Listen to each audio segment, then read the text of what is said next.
It's Saturday and the time is 1 o'clock. Chillmonger's ready, so the show's about to start. The beat's steady, so the flow got a beat too. You like my intro, so I made one just for you. Chillmonger, he be from the north. 33 questions, you got no other choice but to check him out and feel his vibe. He got one of the hottest shows alive. So have a seat and tune in. Chill is ready, so let's begin. 33 fire questions. Chillmonger made these questions.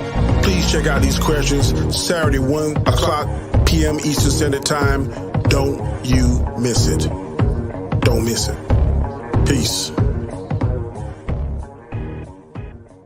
That's right. It's Saturday. The time is 1 o'clock. I got regular. His name is Hawks. And I also got Mia J down there. Hello down there. Welcome to the show for the first time down there. I am Chillmonger. I asked 33 questions. They are all Marvel related, specifically the whole Hall H Comic-Con, which is coming up pretty soon, and things that are more recent. So if you are a Marvel fan, it's the first time you're on this channel, welcome. This is what we do here on a weekly basis. The first question of 33, Scotty from Hawks Holocrons, is: has the Ms. Marvel finale outshined Thor Love and Thunder? The whole movie? Just the finale. Did it just outshine the whole? Because we got mutants. The word mutation was used. The theme of the X-Men was there. Does that outshine Thor? No. Okay. Short answer there. Mia, you made a face. I would say Ms. Marvel, yes. by the way. You got a lot of friends who are Ms. Marvel. You love Ms. Marvel, but it was still Thor. Yeah, I got you. Are we going to explain, or should I just keep mine to myself? Go ahead. Okay. Yeah, this is kind of weird because I feel like I've been having this kind of issue a lot where or maybe I'm more so having Star Wars flashbacks, like thinking back to episode 9 when we had the Rise of Skywalker and how disappointing that was. And then like a week later, we had a new episode of Mandalorian. I was like, this is so much better. I also know that I enjoyed the finale at least a lot more than you, Chill. So I'm like, I was a lot more excited to get to the Ms. Marvel finale rather than like after coming out Thor Love and Thunder. I was like, I never want to see this again, even though I'm going to see it again today. I'm going to say that Ms. Marvel did outshine Thor Love and Thunder. I would say if Thor Love and Thunder was better, then that wouldn't be the case. But, the mutant thing alone wasn't what took it above Thor. I think Thor Love and Thunder I'm not calling Thor Love and Thunder a bad movie. I'm actually one of the guys who like it. But it didn't help itself in this scenario. In the live chat, we got Tony Robinson, King Tony. What's going on? Question number 2. Who will win Comic-Con, Marvel or DC? I think Henry Cavill showing up would be a great DC punch. I don't know. I don't really have high expectations for DC, but with their new ownership at the Warner Brothers studio, what's his name? David Zaslav? Yeah. That guy may have like planned some stuff which we're going to be previewed to in this Hall H comic in their Comic-Con presentation. DC could win it. I'm going to bet on DC, especially knowing Marvel will only have a 1 hour panel at Hall H, not 2 hours like they did in 2019. Wow. Oh, perfect timing. Joining right now is SSJ K. Sanctum, the DC fan. K. Oh, wait. I have the wrong picture for this, this type of setting. That is definitely not the wrong picture. Oh my god. Oh my god. You changed it right when I was up, bringing you up. That's not good. I was embiggening the wrong photo. I wanted Megan Good. We can do Megan Good. It's a DC question. Oh, yeah. Let me bring back up the queen first, the DC queen. That'd be appreciated. There we go. Appreciate her. So, K. Who wins Comic-Con, Marvel or DC? Well, okay. So yesterday, you're actually thinking about it. You're being genuine about this. No, because all right. Yesterday, I was honestly disappointed with the animation stuff that they showed, simply because they didn't show no footage. I was like, really, just pictures? Okay. Today, they're probably going to show the Black Panther 2 trailer, and hint at future titles, like the Avengers Kang Dynasty they got coming. But I honestly think if Henry Cavill does pop up, and I'm taking this with a grain of salt, if he does pop up or not, I think that's really going to win over DC's panel. If he DC pops only up wins and if finally Marvel announces. confirms, I'm putting the suit back on again. Not I want to put the suit on. I want to put the suit on again, and I'm putting it on. But I think DC could have it. These guys.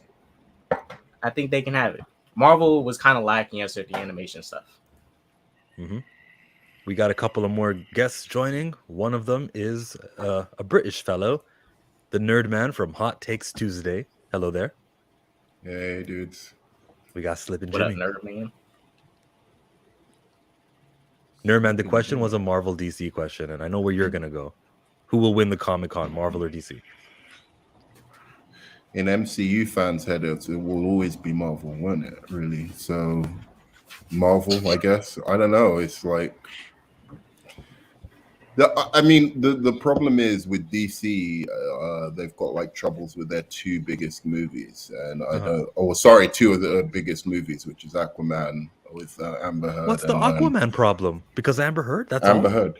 That's Yeah, nothing. it's enough. That's, come on now. That's like barely It's anything. enough to open the floodgates of like questions they might be uncomfortable with. So I think, somebody gets up, goes, "Oh, is Amber Heard going to be in the movie?" And it's just like a whole chaos thing.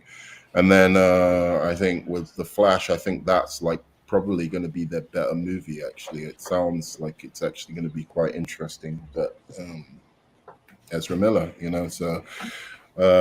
With those two out, it's like it's really hard for DC to win. Like, I think if they had those two in, then you'd have a good chance. But they've got some interesting stuff. I was thinking even today, I think they're doing some stuff on the Wonder Woman game, a few other games they're doing stuff on. They're doing stuff. I never even thought announced about some game. animated. Henry Cavill might be showing up. I heard that. Yeah, along with that should be the Buddha and the ghost of JFK. I mean, yeah. Yeah, Rye Wood, welcome back to the show. He says, "What if Pattinson turned up? That'd be good if they say, hey, we're gonna do a new Batman film. Yeah. Here's Robert Announce the Pattinson. Remember him?" titles. I would scream that would win. I've been really into Robert Pattinson lately, unashamedly. So they would take all my points, even though I'm a bigger Marvel Studios fan. I got enough like attention to go to DC We too. can't all be perfect. But we could give DC our love. Just gotta show us that you're serious and you guys have like connectivity, that thing over there where movies attach to other movies. Then I'd be invested. Wow. I can tell you right now what would win it, and I think DC has more potential because their announcements can be bigger. So they should announce if Henry Cavill is coming back, the Shazam, Black Adam, Superman movie, where Black Adam in his movie maybe gets defeated, then he's awakened in this sequel, and make it a Black Adam sequel or something along those lines. You don't even have to make it a Man of Steel 2, a Shazam 3. It could just be the return of Black Adam like it is in the animated. Their animated is always amazing. So I don't know. The Pattinson stuff's interesting too. Like, give us titles, give us, a clip.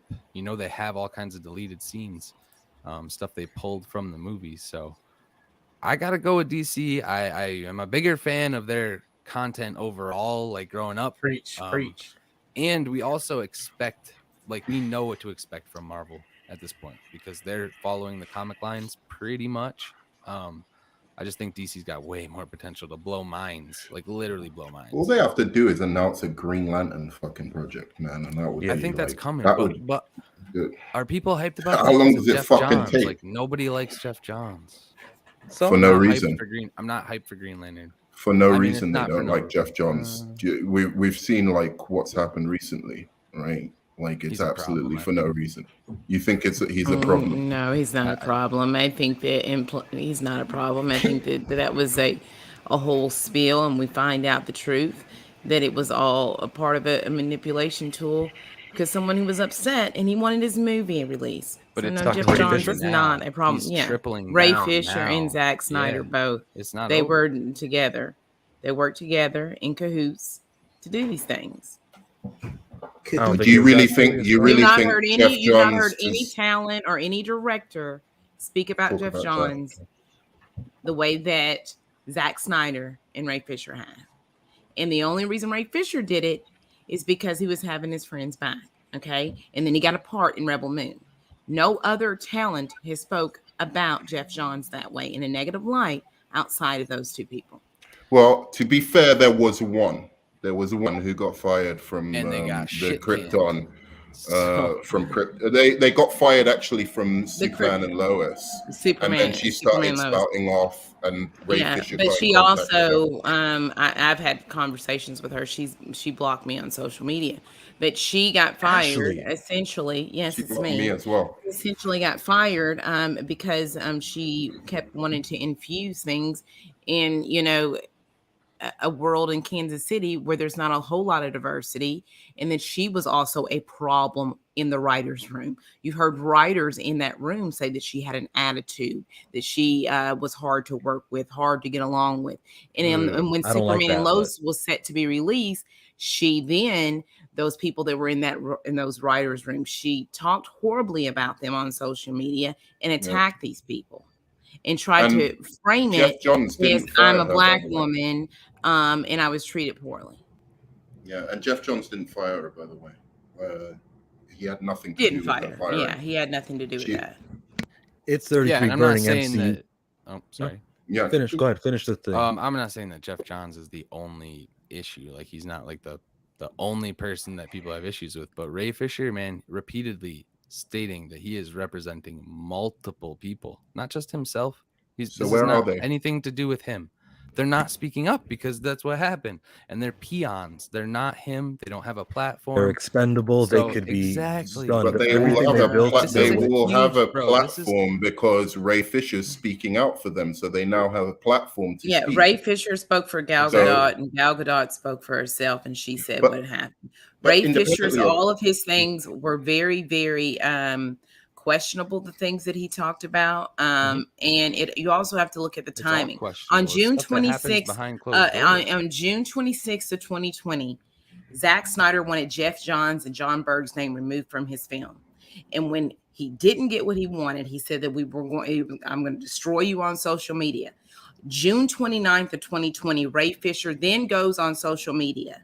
Okay. And he says, I retract the statement where he said at Comic-Con. And then 3 days later, he goes on social media and he starts to attack Josh Whedon. And then a few months later, he goes after a few weeks later, he attacks John Don't forget Berg. that Jason And then he Momoa backed him also up and retracted to his Jeff statements from Johns Comic-Con and as text well. Jeff Johns. And then when the Green Lantern stuff happened, right? And Walter Hamada and Jeff Johns did not want it to show up in that film. Then they started to attack Walter Hamada. So that's what happened when you look at the course of events. Okay. The timeline. It was Yeah. all calculated. Jason Momoa. And I'm not defends him. saying Gal I'm not Gadot saying defends him. I'm not saying that When When did did Carpenter when did comes Gal out of when nowhere. did Gal Josh Gadot defend Whedon. him? with Josh Whedon. with the whole Whedon Yeah. thing. But It's not- that but that's- company. It's We all DC, know not Josh individuals. Whedon is not a good guy. But they never spoke about Jeff Johns or John Berg or Walter Hamada. And how did wait a second? How did Gal Gadot? How did Gal Gadot defend defend Ray Fisher with Jeff Johns when Jeff Johns was writing Wonder Woman? We're not talking about 1984? Jeff Johns in that situation. She backed Okay, up so Ray she Fisher backed him Wait, on exactly. It was with Jeff Whedon's Whedon. behavior on set. And did because she- Whedon did she threatened back him both that of That's he their- was not Jeff. racist? That's not John. Whedon That's not threatened John- both of but their we were talking about careers, Jeff Johns. and nobody at DC gave a shit. So Wait a that's what I'm second. talking Wait a about. second. It's Wait a second. company It overall. was, he claimed These Jeff actors Johns have threatened his spoken out career. about it. Let's wrap He that didn't talk up. claim Josh Whedon. Okay. Next question of 33 burning questions. It's Chillmonger. It's Hawks Holocrons. Mia Johnson, Ashley from the YouTube channel The Widow, Hot Takes Tuesday, SSJK.Sanctum. And we were at question, only at 3. Do you look forward more to movies or series? I, as like a content guy, I love series because that means 6 times I got something to talk about here on my channel. So I say series. Scott? Movies. Movies? Mia? Series. There we go. Ashley? Movies. It's tied. Hot Takes Tuesdays? Depends on what. Of it course you is. weren't just going to give an answer. I mean, no, it does. I almost doesn't did it? the It same depends on what thing, it but I is. thought I'd be simple this time. So. Yeah, 'Cause you can understand the flow of mainly conversation, right? movies. Yeah. If you want to say it like that, mainly movies, but it completely depends on what property it is. That is Like if okay. someone That is said a valid. live action Spawn TV series is coming out, I'm down. Yeah, if You it's know, Better so- Call Saul here, like my profile picture, which I'm shilling for. Yeah, That Better Call Saul. We all got to be checking it out. Yeah, you got to check it out. It's Okay. amazing. Sorry for making it longer, but K dot. Wait, MCU specific or just in general? Like in general. Well, MCU specific because it's Oh, MCU. well, this was about the MCU. It usually is. movies. If it's movies. Like with the shows, they have 6 episodes, but they're just not as interesting in my opinion as like the movies compared to the movies.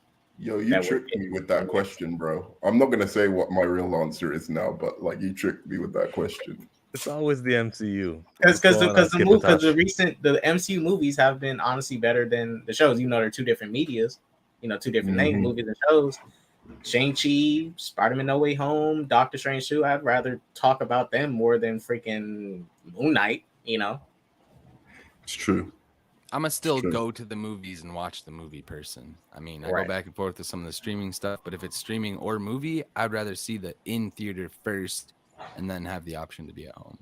But that's All right, movies win that one if we look at the live chat. shouts out movies. How much of the dog responsibility belongs to Kate? Listen, she just brought a dog into the home, the secret hideaway home, okay? And that wife is looking over at this Kate girl with, and you know, you better be walking that dog every single morning now. That's Kate's responsibility. I feel like 90%, maybe you might have the other ones like feed the dog, that kind of stuff. But as far as picking up the poop and doing those morning walks and late night walks, that's all on you, Kate Bishop. Sorry. But see, this is the thing, right? Kate Bishop, she is slick. She found out Hawkeye has kids. Kids like dogs. So the kids are going to want to do it themselves. So Kate's going to be chilling. Dude, Kate is a freaking... Oh my gosh, she's so slick. Wow. Yeah, it's not Kate's responsibility no more. Because they got like, what, 3 kids? Hawkeye got 3 kids? Yeah. They're gonna Okay, be so Galaxy how much brain. percentage goes to Kate? like 2. Did the 100%. 100%. did the dogs die or something, or what happened to them? They got What, Lucky kidnapped? the dog? No, That was just bro. that dog with the eye. Remember the eye? The He blind doesn't dog. watch this stuff, Chillmonger. No, but he did watch the remember? first 2 episodes of Hawkeye. So He watches watched it the while he first washes episode. dishes, and he doesn't pay I attention. watched the first episode. I didn't know about the dog. Was it a big thing or? Yeah, the golden retriever, Lucky the pizza dog. Oh, okay, cool, man. I love how No, he's like I enthusiastic for watch me. it. I appreciate that, nerd man. That's right. Oh man, Mia, how much of that dog responsibility is Kate's? I mean, I would say it's 99% hers. Maybe Clint too, though, because he brought Kate as well. He is to the housing her. home, She so has nowhere to go. That man did enough. That I don't think But see, anything but goes they, to but Clint. they got a farm, so how much poop you really got to clean up? They got a big, like, freaking farm. So that's fertilizer.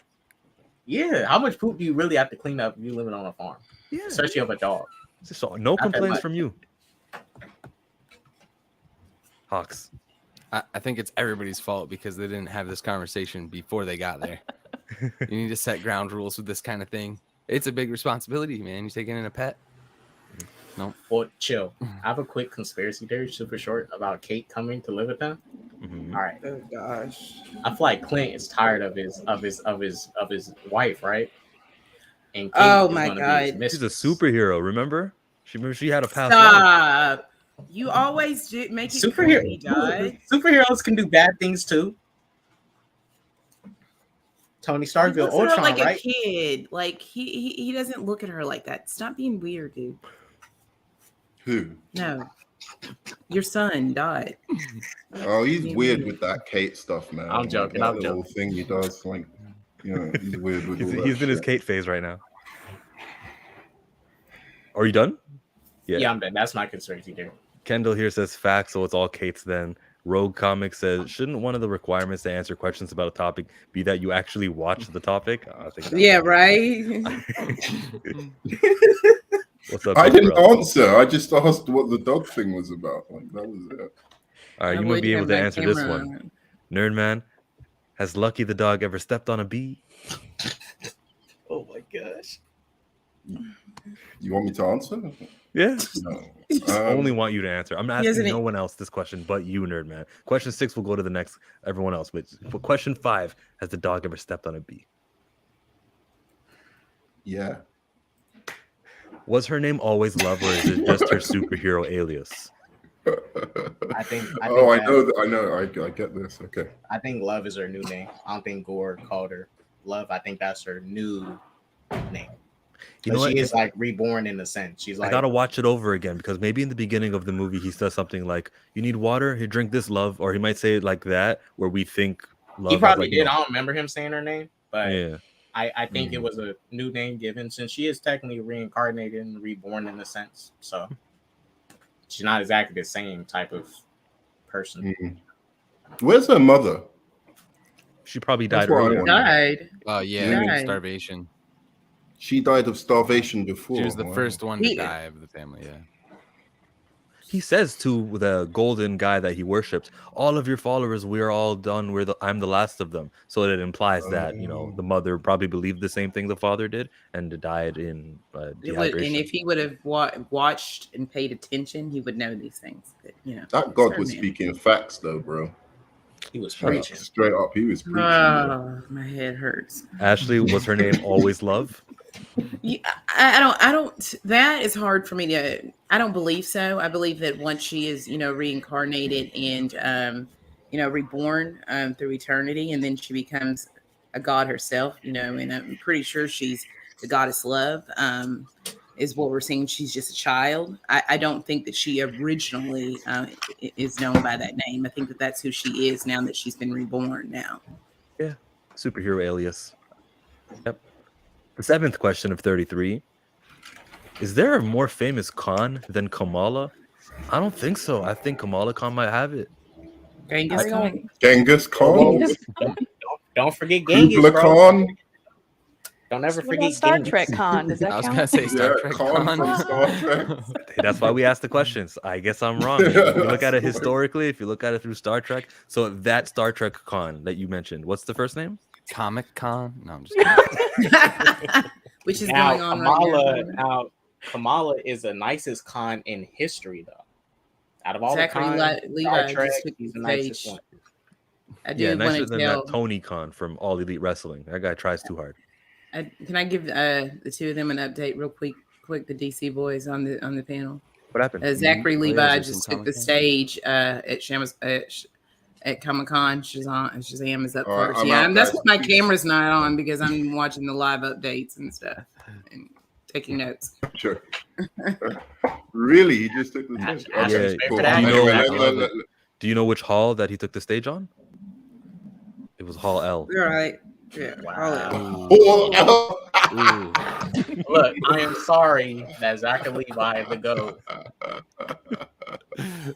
Zachary Levi the GOAT is about to preach and speak. Cold-blooded. Oh, Announced Henry Amir Cavill. Khan, the boxer guy. Amir announces Khan. Henry There's a Cavill, lot let's of go. Khans. Yo, bro. Mike said the wrath that's like of a super.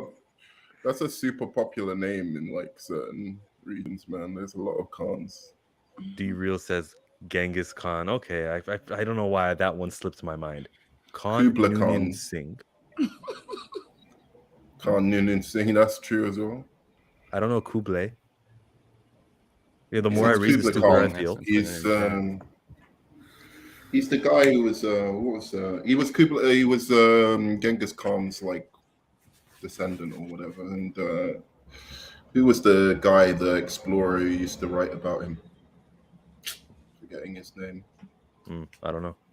Yeah, there was some white explorer who traveled like all of Asia and had like all these fantastical stories when he came back to Europe, Named Khan. Okay. including Okay then. somebody Question will number tell 8. us in the. Was it obvious that Robert Downey Jr. wore lifts when he played Tony Stark? Or is this the first you're hearing of it? He's actually a short guy. It wasn't obvious to me. I had no idea. It's something I recently learned this year that the whole time he had to wear some shoes that uplifted him because he was so short. No one else? No, I didn't know that. Oh, okay. I don't know. It sounds about right, but I don't know if I specifically knew that or not. I know they had to do some stuff with Natalie Portman because she's so short compared to Chris Hemsworth, like stepping on a step stool or something. But Oh, I noticed that. I saw like Yeah. what's going on here, but she's a superhero, so she's got to be a little bit bulkier and taller. Yeah. Guess what? Guess what? Chris Evans is taller than RDJ. Team Cap all day.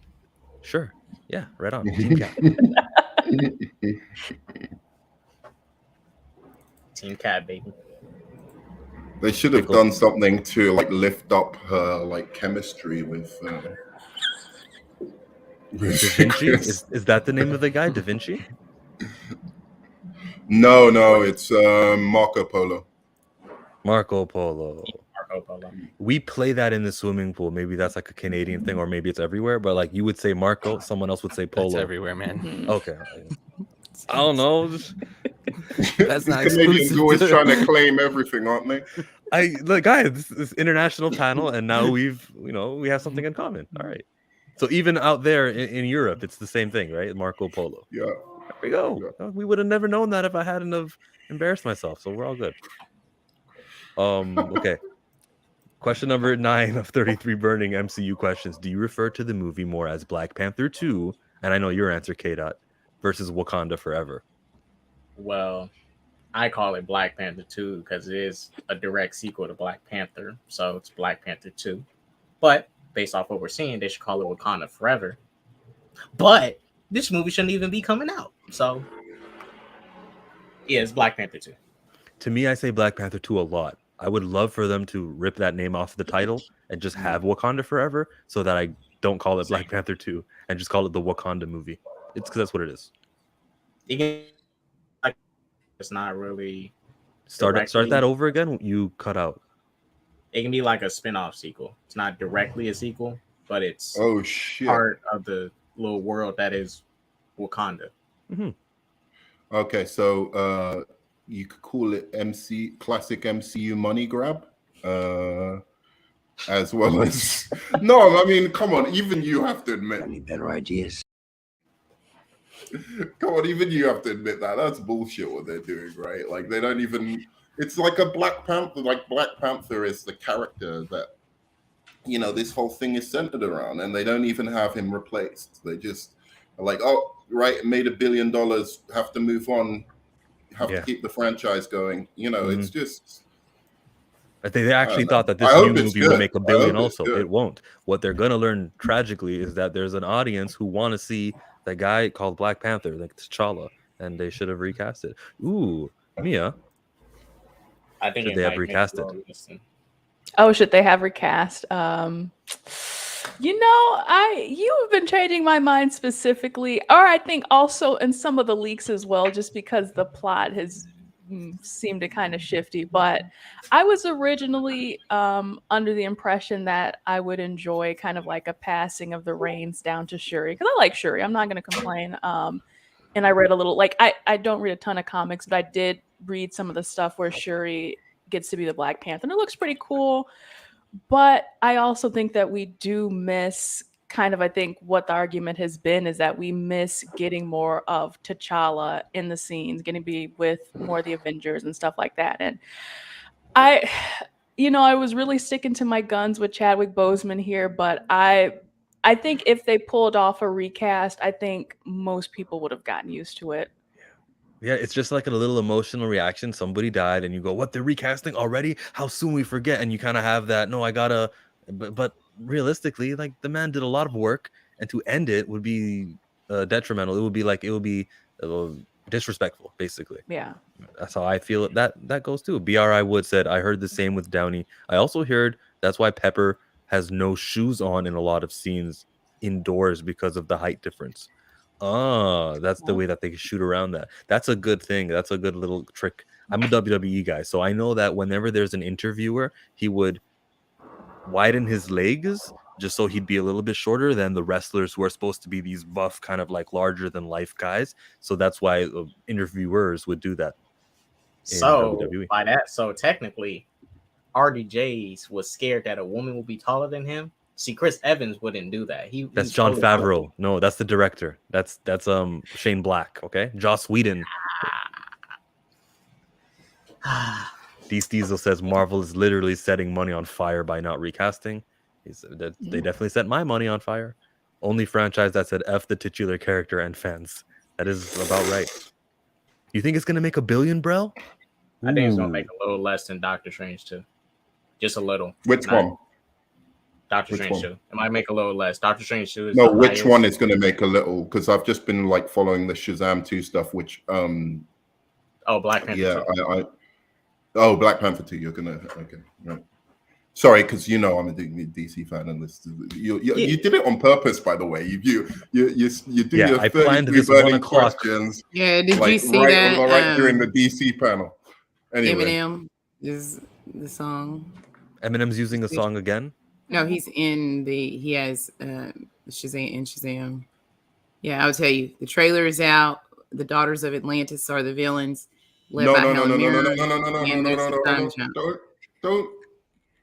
Don't spoil it for me, man. You gotta These go. I didn't watch the trailer. These are all the things that they said, and then the trailer dropped. I'll still be here, Okay. Nerd Man, in an hour. Like, if you want to go watch the trailer, do a little reaction, and come back. That's all love. Yeah, no, I'm doing a trailer reaction real quick. All right. Yeah, I'll come on with you. Yeah, like in about 5 minutes. Yeah. Okay, I'll come on with you, dude. Oh, no, I'm not doing Sorry. it live. It's gonna be pre-recorded. We can't do it. I'm gonna stream about it later together? tonight. I'm gonna stream later tonight. Okay, all right. If this is his show, man, please tell me in the private chat. Question 10. I put stuff in there for you.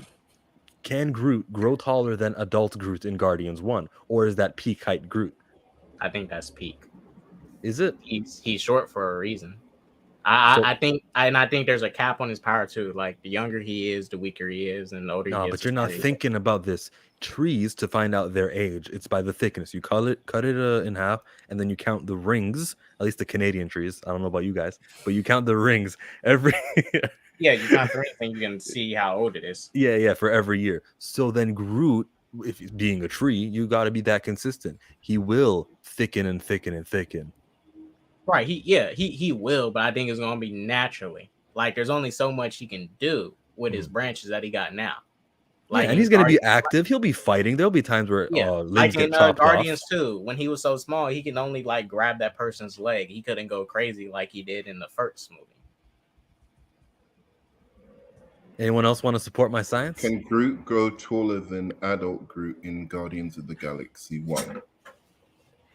Yeah. I kind of wish it didn't. Yeah. I think if he lived Yeah, beyond that, especially- Then that Yeah. is part of his power set. No, isn't it? Especially Like, if he becomes, extension. King Groot. I was gonna say, aren't there like yeah. elder versions of Groot where he's There's like King Groot, 100 yeah. years old and whatever? Yeah, and he's Okay. bigger, and he's bigger. He's more powerful. He's larger. So yeah, if he becomes, King Groot status, then absolutely. It's gonna take a few years to get there. And that was like the thing that the rumor was in Guardians of the Galaxy, that we might see King Groot, but we don't know. I want to know how old Groot was in Guardians 1. Like, how many years alive has it been? Right, because if this is just like a branch and it would keep its memory potentially its same maturity, like does it already have that power set and it's just immature now? I'm interested to see what this Groot's gonna do as he ages, hopefully beyond what he did. Yeah. Yeah, because he's aging like we kind of age too. When we're a baby, we're all whiny and stuff. When we get a little older, teenagers, we're douchey, we're assholes. I think how would you rank the Groots? Like, obviously, older Groot is the best one. Then how would you rank them after Baby Groot and Teenage Groot? Well, yeah, technically they're the same guy, right? The baby and the teenage. But I liked watching the first Groot, who only said "I am Groot" until he said "We are Groot." So he had more words. The baby version's cute. It's a toy. Groot. Teenage Groot took that responsibility and grabbed the thing and chopped his arm. I got to go with him. Oh yeah, Teenage Groot is part of Stormbreaker. What, as number one? He's underneath. Oh, I was gonna say, you were asking bro. about the baby versus. I don't put the baby above the one that's arm is Stormbreaker. I kind of like Baby Groot because he's cute, though. That's my thing. Like but like the Groot in the first one was my favorite character in all the Guardians of the Galaxy. Yeah, see, that's why I go with the first one. Okay, first one here. Teenage there. Mia says, I like Baby Groot. Baby Groot. I'm not a huge Groot fan to begin with, so. Baby Groot's to go. Baby Groot. Danny, Comic Chat, welcome. What's up? How y'all doing? We were asking what was your favorite Groot? Was it the one in the first movie, the baby Groot, the teenage Groot? Oh, the adult Groot by far. Yeah, Ashley, Baby Groot. Nerdman. Oh no, it's adult Groot, and then Adult like wins. second baby Groot. Like the teenage Groot got on my nerves. I just was like, what is this? I agree. It reminded you too much of yourself, Nerdman, when you were a teenager. Yeah, it's very true. Groot can keep I am growing. Nerdman. I am Nerdman. Yeah. I want DC. People all wants to you know hear if from me you're on watching the Groot series on Disney Plus. No, I I'm not am. watching any of I these reacted MCU to the series. trailer, but I I didn't put it up. stopped at Yeah. the first episode of Hawkman. Or is it Hawkeye? Hawkman. Yeah, that's Nerdman. The new rules, everyone. You can only answer true or false. No explanations. Question Okay. 11, everybody. Chilling here with Hawks Holocrons, Mia Johnson, SSJK.Sanctum, Comic Chat, The Widow, and Hot Takes Tuesday. True or false? Groot is the father of Stormbreaker. True. False. False. It's an False. extension of him, so it's false. False. False. He's the father of the handle. That's about it. He's not the father, though. It's still part of him. It's not. He's not. It's still part of him. Only It's not answer in getting true or false. birthed. But I'm just saying. Which one of you guys said true? But the axe itself has nothing to do with him. The handle, yeah, but the axe, It's a clone, right? separate. Who agreed Clone, with me? Technically. What'd you say? No What'd you one. I say? said true. It's an amputation. No, It's an false. amputation of him. It's an wrong. All of you are wrong. Question number 12, true or false? Iron Man 2 is the only film to just be named 2. There will never be another something 2. I think that's true. They've dropped that. True. True. Yeah, true. True. Awesome. We all agree. See, isn't that better? Question number 13, true or Iron false? Man's last movies with numbers. I'm just Arthur thinking- Harrow is a top 10 MCU villain. Who? He's in the top 10. True. False. He's the villain for Moon Knight. Yeah. False. Yeah, False. Oh, true. True. I'm They're gonna making go it with with true. I'll say True? true, but it's like he's probably. Because they're all no, but that's because most of them are like not that great. So Oh it's my gosh, easy I to get in the top 10. No, it's I not. can't- Yeah, see, this is what I'm saying. You can't even be honest about that. The I MCU can. is No, famed- I've said that we is have an. famed They for have an having issue a with villain villains. problem. But to Right, say that so he's what? Am I easily saying in the something top- controversial? No, but to say that he's easily in the top 10, that is the thing that I'm taking issue with. Okay, not So to say there's not a villain problem. there's 4 villains better than him. Like, Okay, we'll talk about this later. No, no. maybe So there's 5. 4 villains.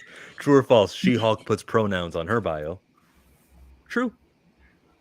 She got She-Hulk. Of course she's gonna let people know True. about she her. No, I Yeah. don't think she has pronouns in her True. bio.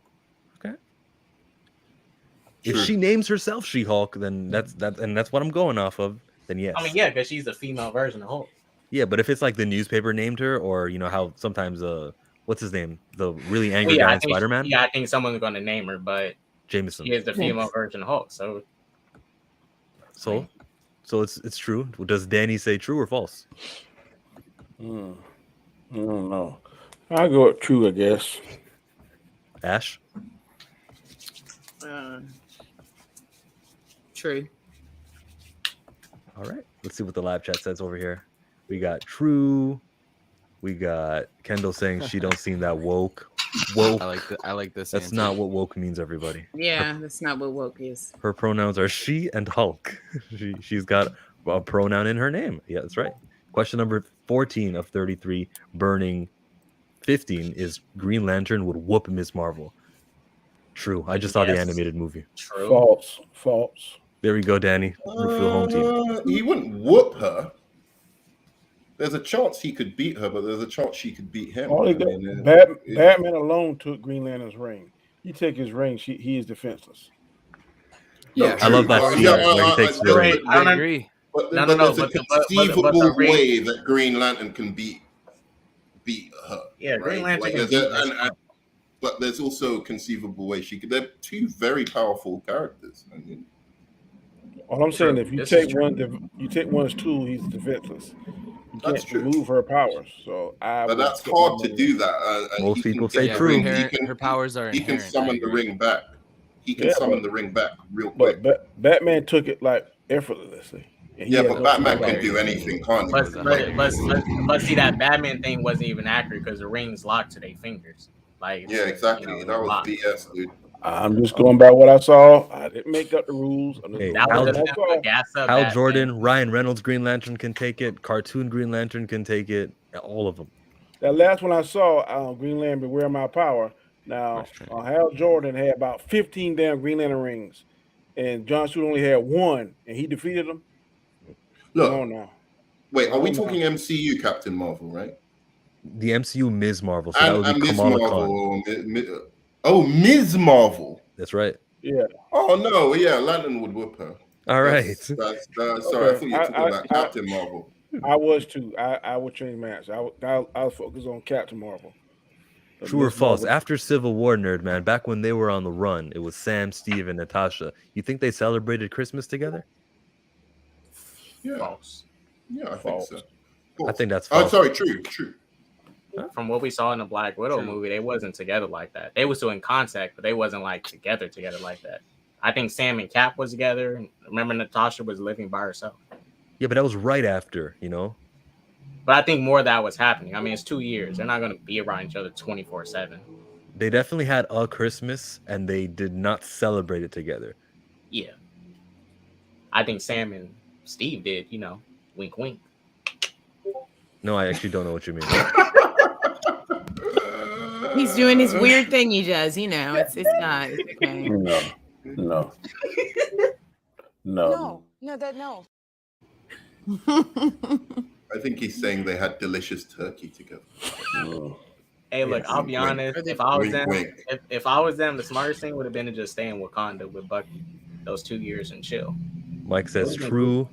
Kamala Khan would be Green Lanterns with Hux. Steve got everyone gifts. I know that. Okay, maybe he got him gifts. Yeah, so maybe they did celebrate. If we're just talking about gifts, but not when they were on the run. They were not over here putting up lights and decorating stuff. Yeah. They were too busy worried about when is Thunderbolt Ross gonna pop up on them.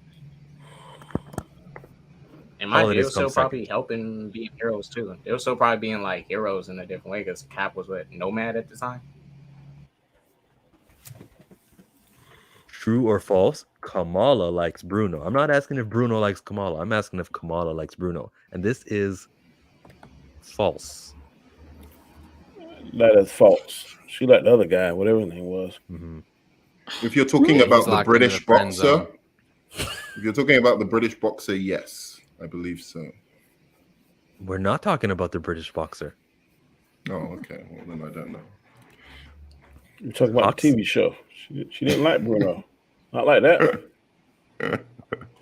I mean, Scotty? I say false. He's friend zone. Currently.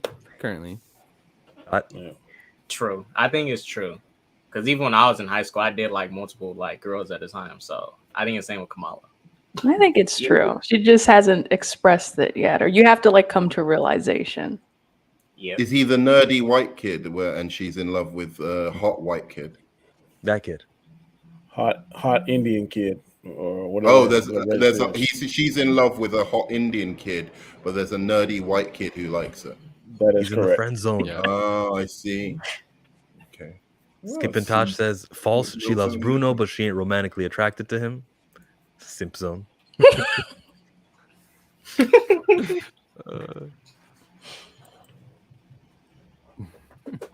Okay, well, false it is. Question number 18 of 33 is true or false? Agent Fury is the best man to make decisions on protecting the world.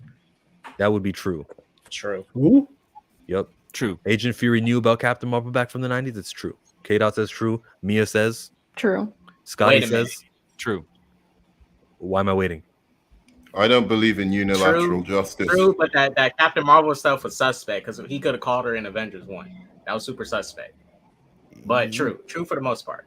He Because should've they called won, Captain Marvel they in Avengers succeeded 1. without her, so he was right. It's like when Goku gave Gohan over to fight Cell, you know? It wasn't. let's be real. If Thor wasn't No, there, no. Wait a second. if He Thor wasn't there, needed- they would have been heavily screwed in that fight. No, Hulk was good. Hulk was good as well. Nah, Hulk but was like, good. and also he needed to make them a team. He needed to make them have synergy Right, yeah, he together. did. And if he introduced Captain Marvel that early on, she could have just done like most of it herself, and I think it would have hurt the team building trust in each other. So I think that was his kind of probably his thinking. She could be back up if they failed. She could be back up if they failed. Think about it. Do we all think that that he had the beeper the entire time after they met? We're all kind of thinking that. Yeah, he had it since because at the end of the movie, she's what inspires him to start the initiative for the team.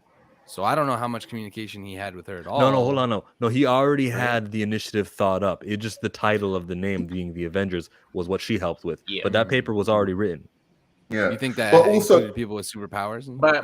I think think going off Hawk's point, I doubt they talk. I think the first time they talked again was at Funeral and Endgame with Tony and stuff. They haven't talked like that. So yeah, I think he like that whole event was the reason she gave him the thing. I think that paper that you were talking about he was talking about regular people trying to be a regular. But then once he discovered, 'cause I think Captain Marvel was the first person that he saw at superpower. Then he started actively searching for other people with superpowers, and then the name just fit. Jared says that it's false, and Doctor Strange is the guy that you would trust with the decisions to protect the world. What are you talking about? That's a good one. He's already proven that he'll destroy universes and shit. Like, oh, true. Yeah. Wong keeps telling us that he's making the wrong decisions. Yeah. But then the Ancient One says in the movie that he's the best of us. So that's a contradiction. Yeah, but he opened up the multiverse with that. Yeah, in another Spider-Man shit. But that's that Peter's Spider-Man fault, spell. Yeah, that's his fault. Keep his Why mouth he shut. had a 17-year-old convince him to like do a spell that could like but fuck if up you the go whole back, universe. if you go back to Endgame, that's the only reason she gave the Hulk the Time Stone, because she believed in Strange, and she said he is the best of us. I remember that. Yeah, in I gotta our give it to- universe. I gotta give it to Fury, because if Fury was doing what Strange was doing, he'd do it 10 times better. 10 times Wrong. better. Cap's distrust is Strange what been keeps lacking. him and everyone on their toes. Cap trusts him. What are you talking about? Fury Cap trusts had Fury. a backup plan in S.H.I.E.L.D. It got compromised just like in this comics. Doctor Strange is like 5 from Umbrella Academy. I don't trust the Ancient One. Wong decision. Question number 19 of 33. John Walker only drives American. That man is a hypocrite. He is not driving only American cars. He will drive a Honda, a Toyota, Hyundai. He'll drive a Talking about Volkswagen. something about a USA. No, he's got an F-150. No, he's driving. Somebody got He's got the new Bronco, the brand. Yeah, he's Bronco. talking about a U.S. agent. He's got an Nah, F-150 with double stacks on the back. Yeah. See, I can't have y'all disrespecting my man John Walker. He drives Japanese-made cars. He doesn't drive American. I can see him driving an old on John Mustang, Walker. old Camaro, or something like that. I was thinking Mustang actually. No, K-Dot, you don't get it, K-Dot. He's supposed to only drive American cars if he's about that USA life, but he doesn't. He drives Japanese cars. But see, this is the I thing, believe- right? Mhm. The U.S. government disrespected him in the episode 4/6, so it's Freak America now. Freak America. He's with the Thunderbolts now. He's not working for America. Freak America. Live chat says that this is true. He drives a Yugo. Daniel says John Walker also has a white Bronco. Oh my god. For you kids, that's what O.J. Simpson was driving. And they made a joke about that on Shrek. You remember that when he was riding a white Bronco? Yes. Yep. Oh, like wow. the actual horse of Bronco. Yeah. Walker only drives US, no doubt. No, there's doubt. John doesn't drive, he walks. John Walker got the roofless Hummer. Is a Hummer an American car? Yes. We got he all about American cars. He drives a Ram truck. So that's a Dodge, American car. And then Adnan says here, John Walker walks or he gets the army to drive him around like in Germany. Drives car from Michigan. Cap would drive a foreign, but Walker would. Walker's try hard. Question number 20, everybody. And remember to thumbs up this stream. Who is the most talented director? You want to go with the Russos, but that's 2 human beings. And maybe like A little bit of talent here and a little bit of talent here makes the talent of the Russos. I'm going to go with a singular director, okay? The singular director was Joss Whedon. Whoa. I'm going Sam Raimi. That's a good pick. I'm going Sam Raimi or to direct.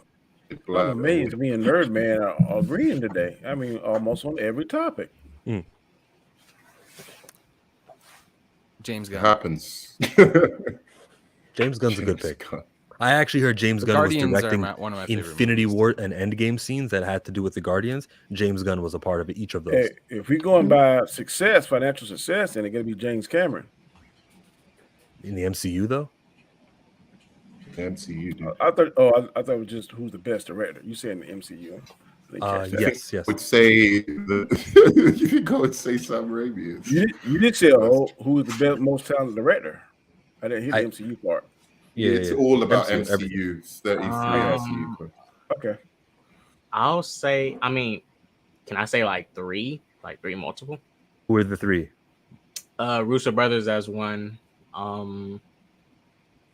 Russo Brothers is one. Sam Raimi and James Gunn, honestly.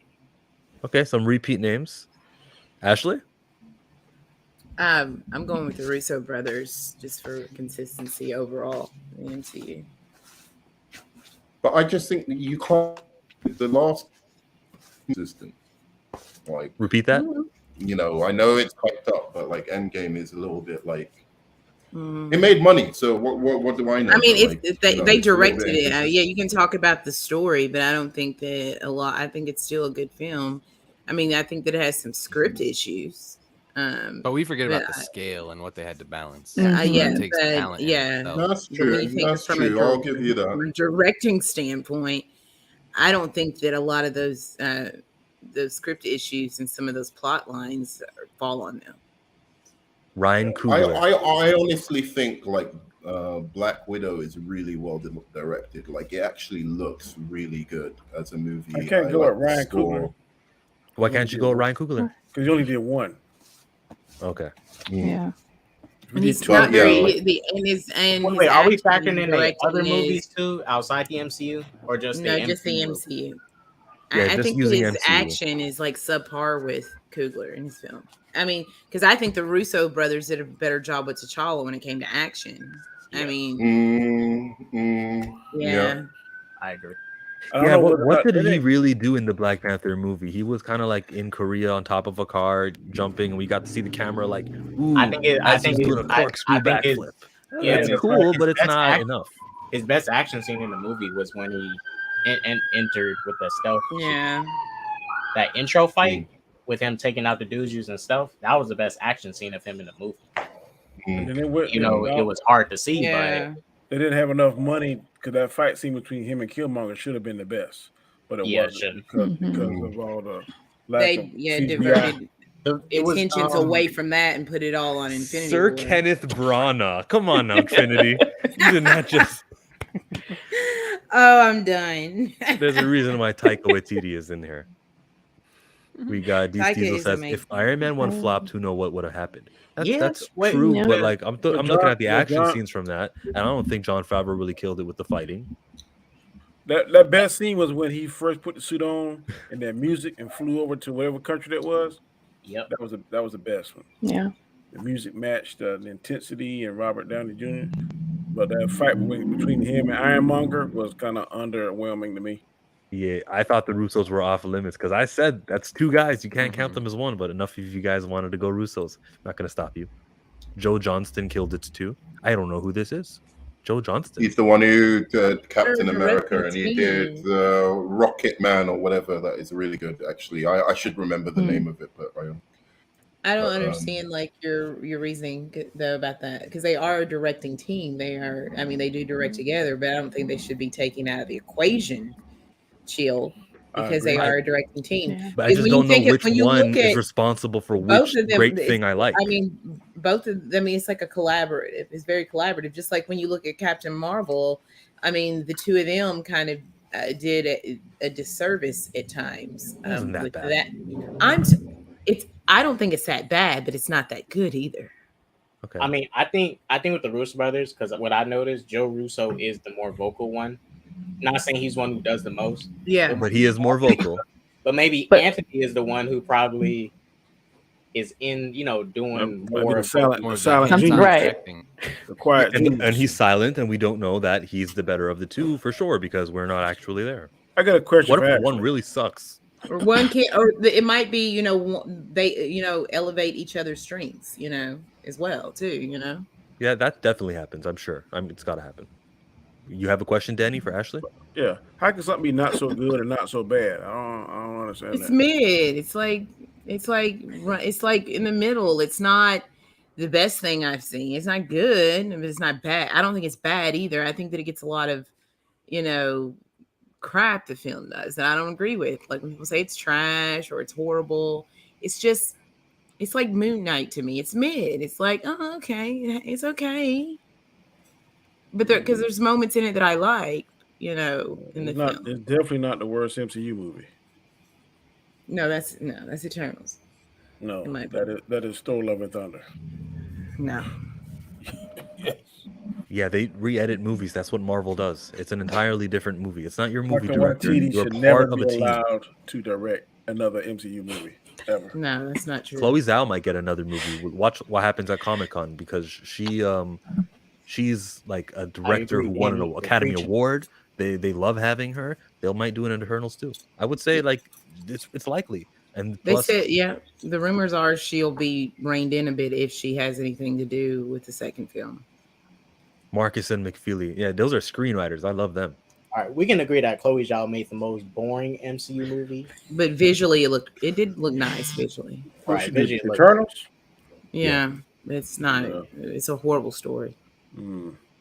Captain Marvel wasn't horrible. Good answer, Skip and Tosh. Skip and Tosh, you want a link? Yeah, You want to join the show? It had many parts that pissed me off. About to watch it again with my daughters this weekend. Yeah. Oh, he's talking to somebody else. You can leave if you need to take care of that. Like, it's all good. We got question number 21. Could Wanda handle all 10 of the Eternals? Scarlet Witch Wanda. I say false. You don't think so? I think she could. Like, she makes Professor X just a psychic snap. So, like, no one's really mind games is going to work on her. She takes care of, like, Captain Marvel, Maria Rambeau, who was, like, basically what Icarus would be. So she can take care of that. The only one that makes me nervous is Makari. If you have that sort of super speed and you know what to do with it, you might just take down Scarlet Witch. Then the other guy too. If Makari and the guy that could make you get into your thoughts could team together, that'd be hard to do. Then Gilgamesh strength, and then Ajax healing power. If they work in tandem and they work smart, time as she do one, Ajax could heal the other ones. And yeah, you're right. Actually, Danny, I changed my answer. I'm gonna go ahead and say she could not beat all 10 of the Eternals if they were on the same team. If they work together, that'd be a very tall order. I was waiting for Trinity. I was waiting for Trinity's comment in the chat because Wanda is a whole problem. The Scarlet Witch, correct me if I'm wrong, she's like omnipresent too. So she is the same iteration across the variants. Really hard to describe her actual power. Right. Yeah, her actual power, like the Scarlet Witch, there's only one. I don't know if we've ever actually really met what Wanda's capable of, but the dream walking and the stuff she said that she wasn't being reasonable doing, that's just the tip of the iceberg about what she can do.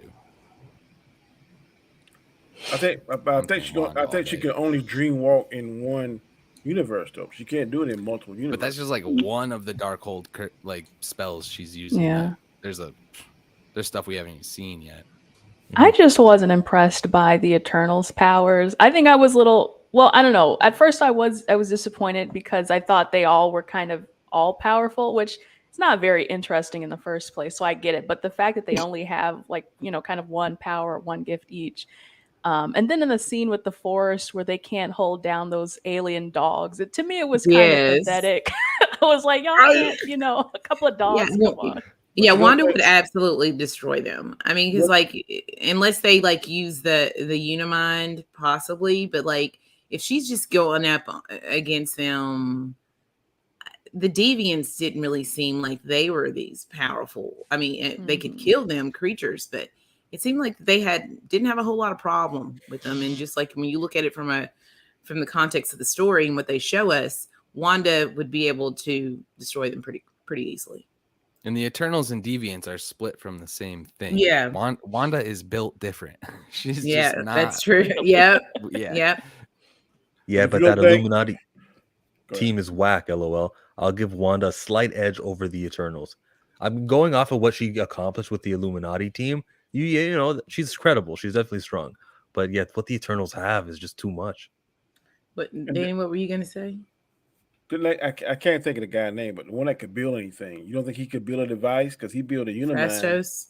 You don't think he could build something that would neutralize her powers if given enough time? If given enough time. That's Yeah. I mean, if he thing, has yeah, prep given time, with prep time, Yeah. Nah, that's Neutralize, magic. Nah, none of possibly that. You destroy, can't no. do, you can't build something to defeat magic. He'd be the one on the 10 who's like in the back, like, oh, get ready, she's powering up. He's not very effective in this fight. I don't know if they all working together because you got one like Professor X who can control your mind. You got a speed demon that probably could turn back time and stuff. The Icarus is a former seat of Superman.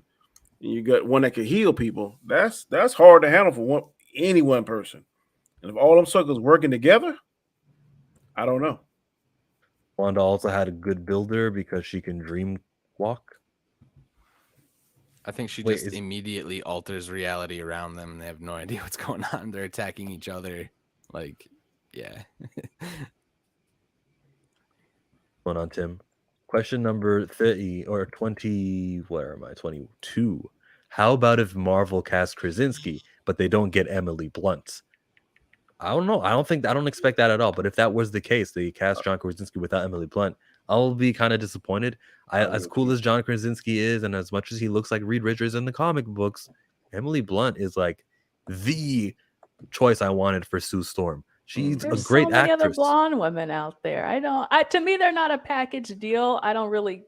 I think because they are a couple in real life, it's cute. But to be honest, I didn't even like John Krasinski as Mr. Fantastic and Doctor Strange. I thought it was a very dry delivery.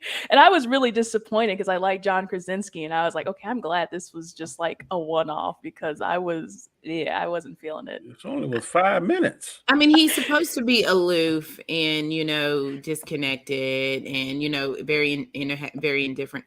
But it's also for me is when I look at John Krasinski in that role, I don't see Reed Richards. I don't see the smartest man in the universe. I just see like Jimbo. I've got muscles, bang, bang, bang. I can shoot you, kind of. He doesn't convey the intelligence of Reed Richards to me.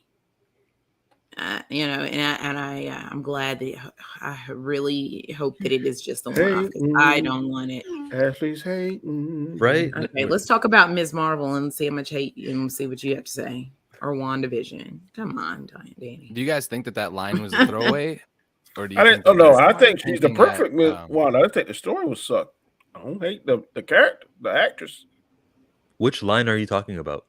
The when Wanda specifically asks, "Do your children have a mother?" Obviously, we all know who they're talking about. Do you think that 838 Sue Storm is going to potentially retaliate? I mean, I don't. I never thought that. No, but that that whole thing, like with the end too, is like our Wanda's not the problem anymore. It's the 838 Wanda that was dream walked into. She now knows of like this other her, Scarlet Witch her. So I don't know. I think 838 is going to continue to play in here somehow.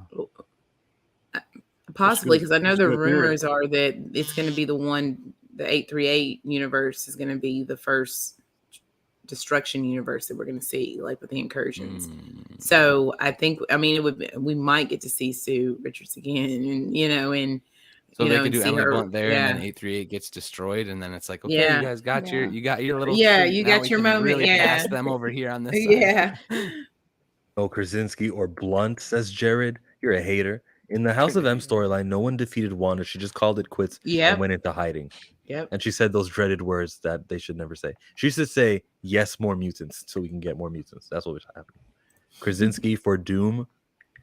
Yeah, right. I liked him better in the he's got a rewatch. fresh one coming up. The guy that should play Doom is the guy that played Homelander. He would be perfect. But Diesel, wouldn't it be so cute if they really were married? Come on Who now. might play? You heard the rumor of who he might play? Yeah, Homelander? he's gonna play Dracula and Oh Blade. yeah. That'd be cool. wonderful, Give me but that. I don't think that's gonna happen because he's doing the boys. That'd be great. I think he would be a great Dracula. Did Boss though. Logic draw it yet? It's gonna happen. Damn it. I know, right? Where's the art? Exactly. Well, we'll find out in about 5 hours, right? Ashley, you're doing Yeah. a stream later on today. Tell everybody about it. Yeah, so we're gonna be like what I'm doing right now, like going over the live blog of the announcements, and then as things announced, pull it up, talk about it, and kind of beforehand give our predictions of what we think we might see, and then kind of give our overall at the end, break down general grade, how do we feel about what we saw at the panel. So yeah, that's what we're doing later on. It's 7 p.m. Eastern Standard Time on the Widow. We're going to start then an hour before. So the party is going to be fun. Mm-hmm. Yeah. Is it just me or has it All been welcome. quiet? Has Comic-Con's been kind of quiet, or is it just me? Right. I mean, I know stuff that's going on right now. DC's right. Like, It's been the very only DC. things that They're doing like Black I mean, Adam panel right now. he came in really cool in his suit Saw with that. electricity and all that stuff. Who did that? The Rock and The Rock. Zack Snyder is going to be featured as himself in an animated episode of Teen Titans Go. Oh, that's So great. yeah, Did But y'all no- hear no that? Henry Cavill anything yet. Trinity, stop it. I was wondering, 'cause I heard they were saying like Henry Cavill is going to sign back up. with DC. Well, that's what we're waiting to see. Okay. That's how you're going to end your panel. So how long has the DC panel been going for? Did it start at 1 o'clock? with And me? one, and it's a few minutes after one, and it's only supposed to be an hour. Uh-huh. And right now they're still like talking to the cast of Black Adam, like, and the one thing they did say is that Black Adam is a relaunching point. This is the new DC universe. He is the start of a whole new the new DC DC 52. universe. They yeah. admitted that. They say that's Yeah. a new universe. That's Yeah, amazing. they said that it will be the relaunching of the DC universe. Thank God. I'll Wow. do a video on that probably. That's a big deal. Yeah. Like I've never expected that to But actually happen, but it seems like we have order. link. If you all want to like check it out, the private link that does the live updates is there in the private chat, and then you can check it out pretty much all day because they do live updates inside Hall H, so you guys Okay. can see it. So they're saying in the past of a different timeline. Because it happens in the past if it's a new universe. This is like relaunch. the relaunching of everything, so it's like a reset. I think the Flash was supposed to be the Flashpoint thing. that reset because that was Yeah. supposed to be, and then, but yeah, it's supposed to be a whole new universe. So if Henry DC. Cavill comes back, he's a different version of Superman. So Right.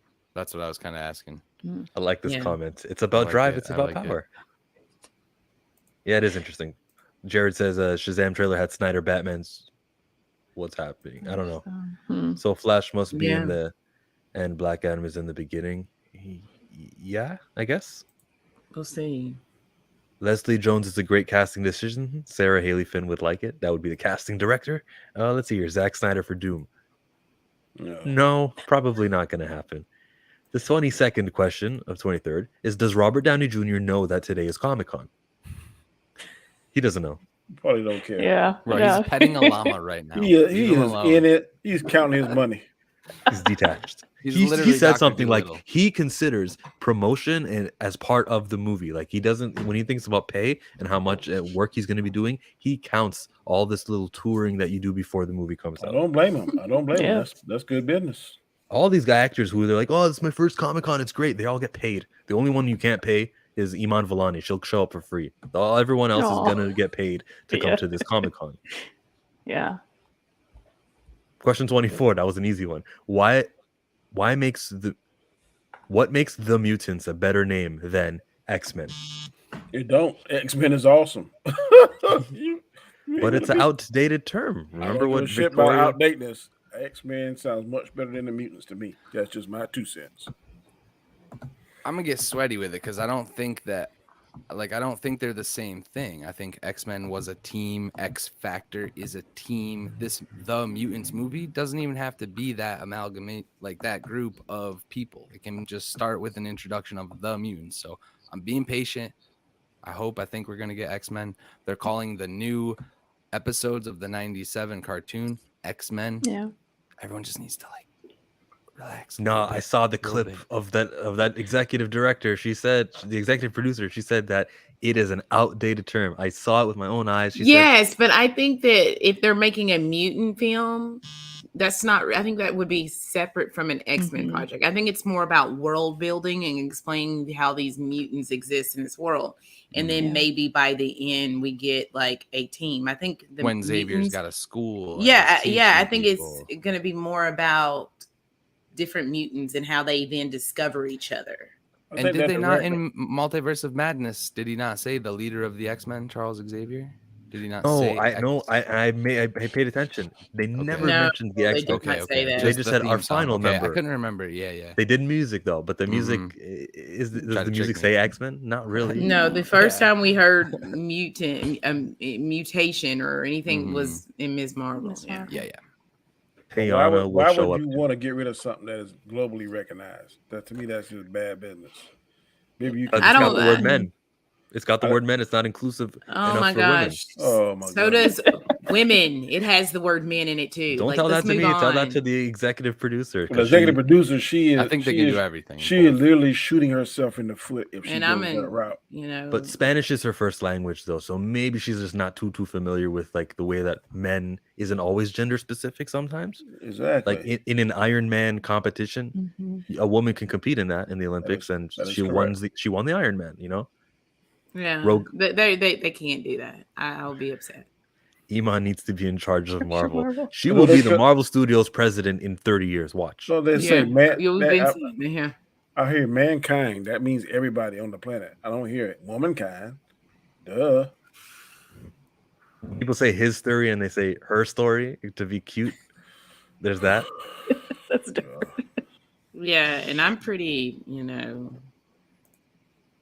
If you're a badass, it don't matter what sex you are. That's not. If you are a badass, I don't care if you're a man or woman. If you're a badass, and it don't matter. Yeah, that's her. She kicked my ass. That's him. He kicked my ass. All this trying to separate and get to the nth degree is, to me, it's just a little crazy. The mutants would only work in slice of life miniseries focused on different mutants, like the Morlocks or mutants or who aren't the X-Men. You know what, Ricardo? I'm with you. Yep, Ricardo, my bad. Stop it, Victoria Alonso. That would be the name of that producer. Yeah, if they did a thing with Toad. And look, the question is, what makes the mutants a better name? What makes it a better name, if I want to look at it optimistically, is that it would be vague. I don't know what exactly the plot is. I hear X-Men, I think of a movie where Professor X has a bunch of superheroes under his team and they're like doing missions. You say the mutants, I'm like, well, this could be about anything. So maybe that's a good but even in the comic books, Magneto led the X-Men. It don't necessarily got to be Professor X. Just because his part of his name is in the name of that particular team, anybody could be the leader of the X-Men. Good points. It's not better. X-Men has been the brand since the 60s, but really popped off in the 70s. Thank you, D. Stizzle. I agree with you 1,000%. Hey, I'm not. It's a rumor that I saw from Deadline. We'll all find out in like 4 hours if Marvel's going to go ahead and solidify that. Momoon says, Doom movie should be a musical? Yeah, right. No. Be Real with D-Real. Hello. He says, so what do we call mutants that aren't X-Men? Mutants? Non-X-Men. They're all X-Men. At some point, they all become X-Men. D-Real, thank you for that. And then Skip and Tosh adds they already have a new X-Men 97 show already greenlit on Disney. Come on, Disney ain't tripping off that name. That's very logical. You're right. So maybe I'm a little bit of reactionary. Did Magneto call his team the Brotherhood of Mutants? Evil Mutants. Yes. Evil Mutants. Okay. You can go with that. Yes, mankind doesn't just mean men. Oh well, Trinity, because I hate sand. What? I might be missing out on something. Let's go and continue this show. Ooh, John's Comments with Kids just showed up. He says the title Mutants implies an origin story, in which case it would build towards an X-Men movie. Yeah, I agree. I agree with that. That's what I've been saying. See, guys, same. they can say this thing is going to be called the Mutants, and we'll want it to be called the Mutants because that definitely ain't no X-Men, and then they'll get us to X-Men. That can happen. But I'm not going to ignore what Victoria Alonso said in that interview to Lewis. Mo Moon says Marvel tried to change X-Men to X people back in the 90s. Is that a joke? Just because she said it, don't make it right. I remember Kathleen Kennedy said there's no source material for Star Wars, and that is definitely incorrect. Did you just laugh at that, Scotty? Did. Yes. It was a terrible comment, but I know she. You know what she meant? Oh, now you're protecting her again. I thought. Well, I mean, they said it was all legends, but they're definitely pulling from that, and it's definitely a canon that they're considering. So I don't know why she said that. We call mutants that aren't in the X-Men Morlocks. I believe Morlocks are like the ugly ones who had to live in the sewer. Mm-hmm. Yeah, I think the ones that couldn't go out and even pretend to be human because they were so disfigured or whatever terminology you want to use for it, if I'm correct. Richado, how do I say your name? I know I called you Richard like 2 streams ago by accident, but is it Richado the first way I'm saying it, or Ricardo the second way I'm saying it? Wait, if it's going to be called the Mutants, then does that mean no more teams with X put in the front, like X-Force or Extreme X-Men or X-Factor or what else? There were a lot of others. There was I think you're freaking out, Shieldmonger. Maybe. Adnan says X-Men Mutants are still the best way to talk about social issues and discrimination without all the trolls losing their shit. Well, you can't ever please all the trolls. They'll be mad all the time. Yep. Sometimes I agree with the problems. We might have the same character that we have an issue with, except I'm not coming at it from an evil way where I'll, like, for example, when we always talk about race swapping, and I'm not going to dive into that. I just mean I got a problem with Sam Wilson being Captain America, and it's a different reason than why those racist people would. Trinity says, I do believe that they'll call it mutants because it will be the origins of mutants. Seems pretty self-explanatory. I hope so too. I'm optimistic, guys. X people is what X-Men are called in the Spider-Girl comics, which is set in the future. Oh, see, so in the future, people are more progressive. That's what they're trying to say. Richado, first.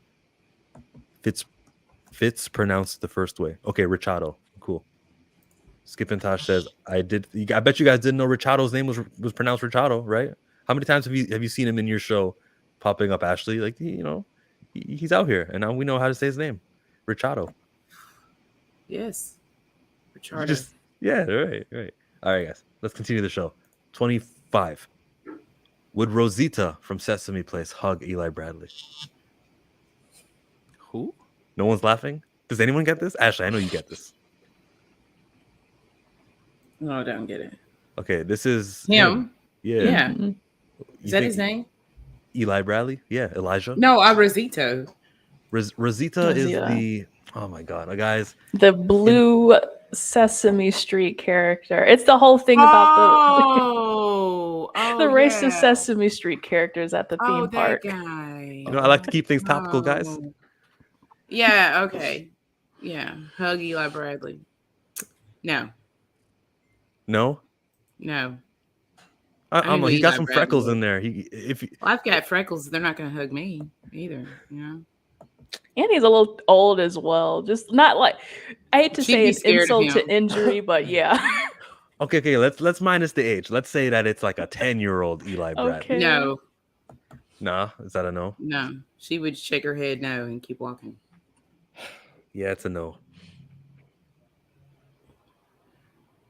I didn't know. I didn't even know the Sesame Street character's name. But yeah, I saw that. It was horrible. So guys, folks, I asked 33 questions. They're not all going to be hits. Some are dubs like that one there. It's all good. Oh, yeah. I have zero clue also. Yeah, what are we talking about? Yeah. You got to get on TikTok. Okay. I do, but it's like, I don't know. Questions 20. Maybe Nerdman would know, but he's busy with Kate out recording. He doesn't know. You would know that. He's always on the ball when it comes to these racial hit videos, He would be like, who is Rosita? He would not know this. He's like an old man. What is a good reason for not airing the convention? Why is it not live right now? Why will it not be on Disney Plus later on, like a clipped edited Listen, version? you have to What? draw people. There to will be a Comic-Con. live. Well, people are not going to come to after. Comic Con. They want to be there. They'll be there. There's people lining up right now. Like yesterday night, they were lining up. People want to come to this convention. So many people can't live stream it. You get live updates, like what I mean. There's ways to see things. I mean, Actually, I what I'm like the doing. mystery behind it. It makes it. It's like a weird sort of FOMO where you're like, oh man, this is. It makes it feel like it has to be one of those things where you just have to be there. Like seriously, when you are there, it's really, really awesome. And I would tell anyone, like, you have to go. If you're a comic book fan, you have to go to San Diego Comic-Con or New York Comic-Con. I don't know. Yeah, it seems like the old ways, and I know sometimes, it is better to stream and to put things out like that, but you can be patient, there's a little edge too to being like, yeah, I was the first person who got to see such and such and all of this, so I'm gonna have to defend all that stuff. So there's some good reasons for not airing the convention: the secrecy of it, the exclusivity of it, the specialness of it. Can I give you all some information real quick about it? Yeah. Cavill was not there. He's not there. It's over. The DC presentation is finished. Yeah, and he did not show up. But the Black Adam trailer dropped, and there's a lot of information about that. But yeah, who was the source? Henry Cavill. Who said it would be Henry Cavill? What was the publication? Deadline said that there's rumors that he would be there, and they asked Dwayne The Rock Johnson, who would win between you and Superman while he was on stage. It was one of the questions, and he said it would depend on who's playing Superman. So at this point, they don't know who Superman is. Oh my god, that's a pretty telling answer. Wow. Okay, well, thanks for that. And Deadline now is less credible in my eyes. Well, what's funny too is he's a massive nerd, so he could be there technically walking around. I don't know if people have but if seen he's not him at the all, showcase, then right. it's like, well, he was supposed to. He was in, and then like that already came back that claims that he was in London shooting The Witcher, and so he wouldn't be there. But there was hopes that maybe he would catch a flight, be there, but he was not at. He's in cosplay buying Funkos. Like Mike, he says they're having a convention. You joking. Jaded Fanboy says that because the ones watching it didn't buy a ticket to the convention. I mean, but like, there's only a certain amount of seats to the convention. It's so limited. It's very hard, and it's in San Diego, guys. Not everyone lives there. Come on now. Come on. Cavill there for Kevin Feige. Cast as Wonder Man. As Wonder Man? He looks like a Wonder Man, and Everyone I've always said heard that. Captain Britain. In the director, it said at the end of Black Adam that he doesn't even know who Superman is or Shazam is at this point. That's crazy. But he's probably playing. He's gonna discover them later, but yeah.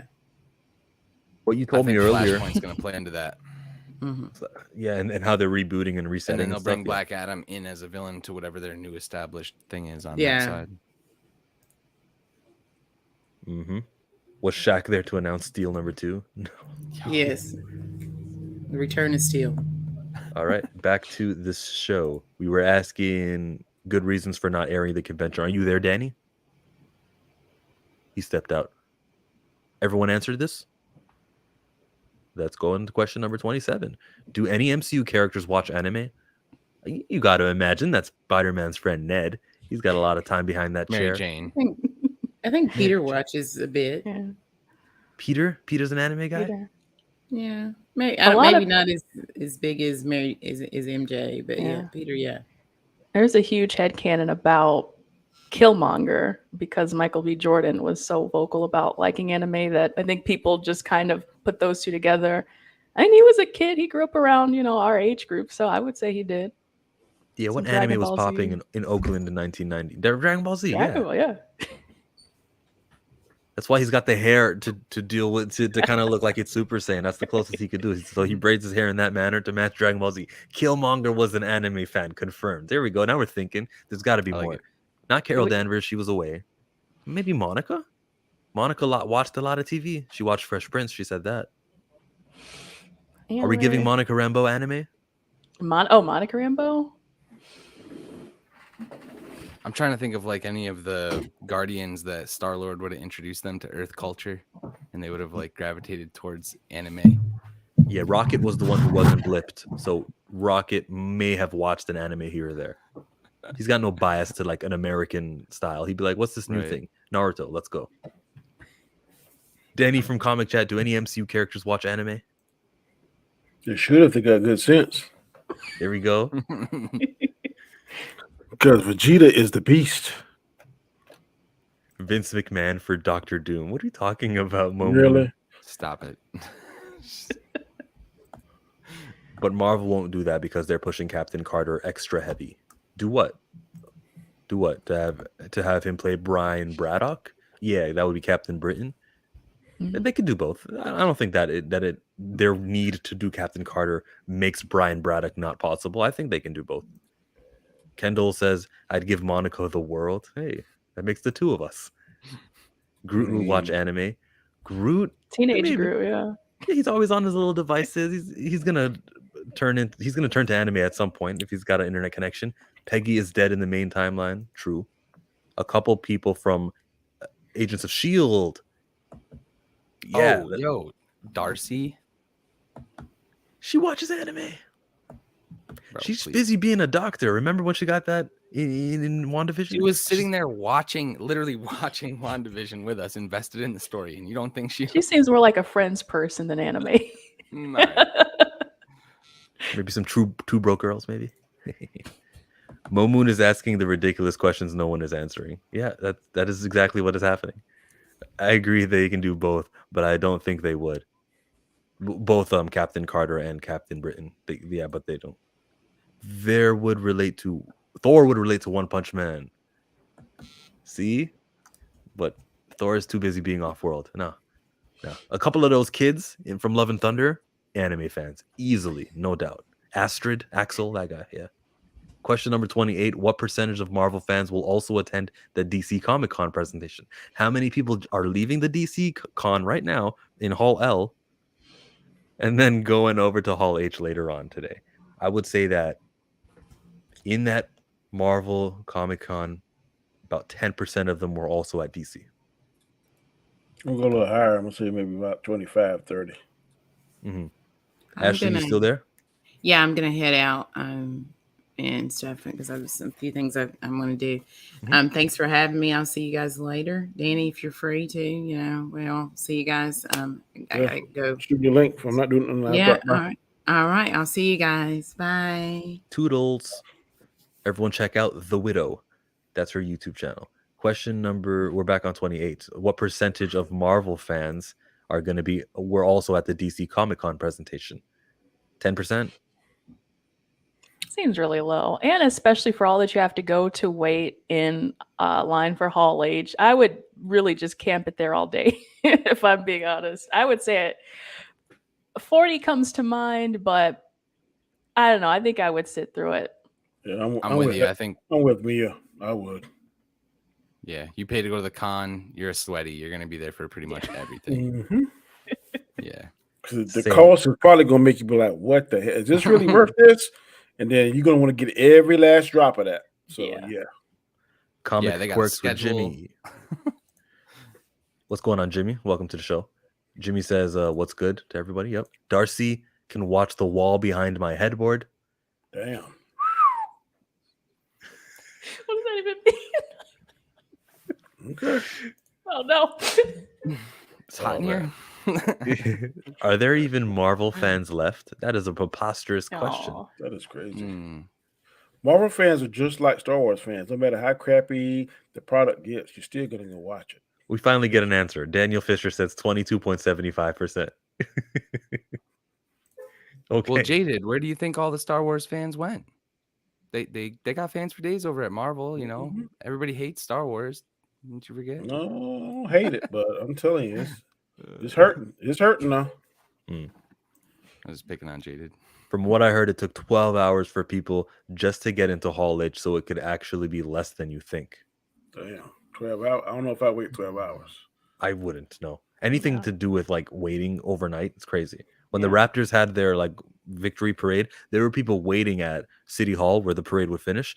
all night long. Like, why? So you can see a human being say, "Hey, we won." Like, why? Why would you do that? I'm not waiting in line for anything at all. This could be somebody very, very, very special that I would a once in a lifetime opportunity, and that's the only way I do it. Who would that be for you? Michael Jordan? Michael Jordan, I would do it. Yeah. Yes, Michael Jordan at his peak, I would wait 2 days to see him. I would. Well, how about today? How about today? He was just like here for something in South Carolina. Maybe not 2 days, but I would wait. I'd give him at least 10 hours. Momoon says he camped once, almost started World War Hulk. Ain't going camping again. It's not the same camping.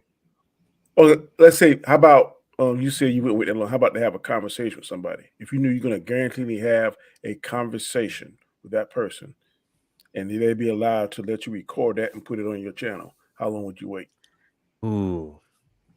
Okay. See, that's going to help me grow, right? Let's go 3 hour wait. But if it's like more than 3 hour wait, I give 3 hours. No. So let's just say Stan Lee was alive. Okay. Stan Lee. You're going to wait. He said 12 hours. I guarantee I'm going to give you an exclusive interview. Would you take a day off your work and stand in the line to interview Stan Lee? Stan Lee, I'll take a full day off of work for Stan Lee. Okay. I would too. Yeah. I might take the whole week for Stan Lee because there's some you would now. So there's some people on this planet you would, including Donald Trump. No, not Donald Trump. I wouldn't wait 2 hours to talk to that clown. Question 29. What does an actor get paid to attend Comic Con? 1,000, 2,000? What do you think? Should I do it for about 5,000? I'll come there. That's a lot of money, man. That's a whole lot of money. Not for your time. You gotta realize I could be making that $5,000 doing something else. So if you want to see, all I know is Black Adam, I need 5 G's. And I stood in line with about 50 other people for a Michael Rooker meet and greet signed picture that cost me $100, and he's banging out about 20 of those every half hour. Like, they make the money. I don't think the pay to invite thing is as much as people would think, because what they get when they're there is a lot.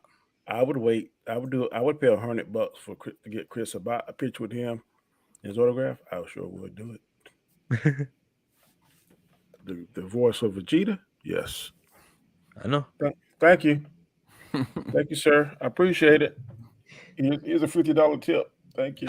I waited 3 hours in line for a roller coaster that was 2 minutes long. Never waiting. I see Jimmy. We both had some traumatic experiences like that. Now I can't wait in line for food. There was a new restaurant. Yeah, I got one for you, Chill. You like wrestling, so there ain't no wrestler that you would wait in line to see? Dwayne Johnson, I'd wait in line to see him. Sasha Banks, love to see her. How about Triple H or Stone Cold? Stone Cold and Triple H. That's a line. That's a 1 hour line. Undertaker. That's another 1 hour line. Yeah, that's what I'm waiting to see. 1 hour though. I'm not waiting longer than that. Hulk Hogan.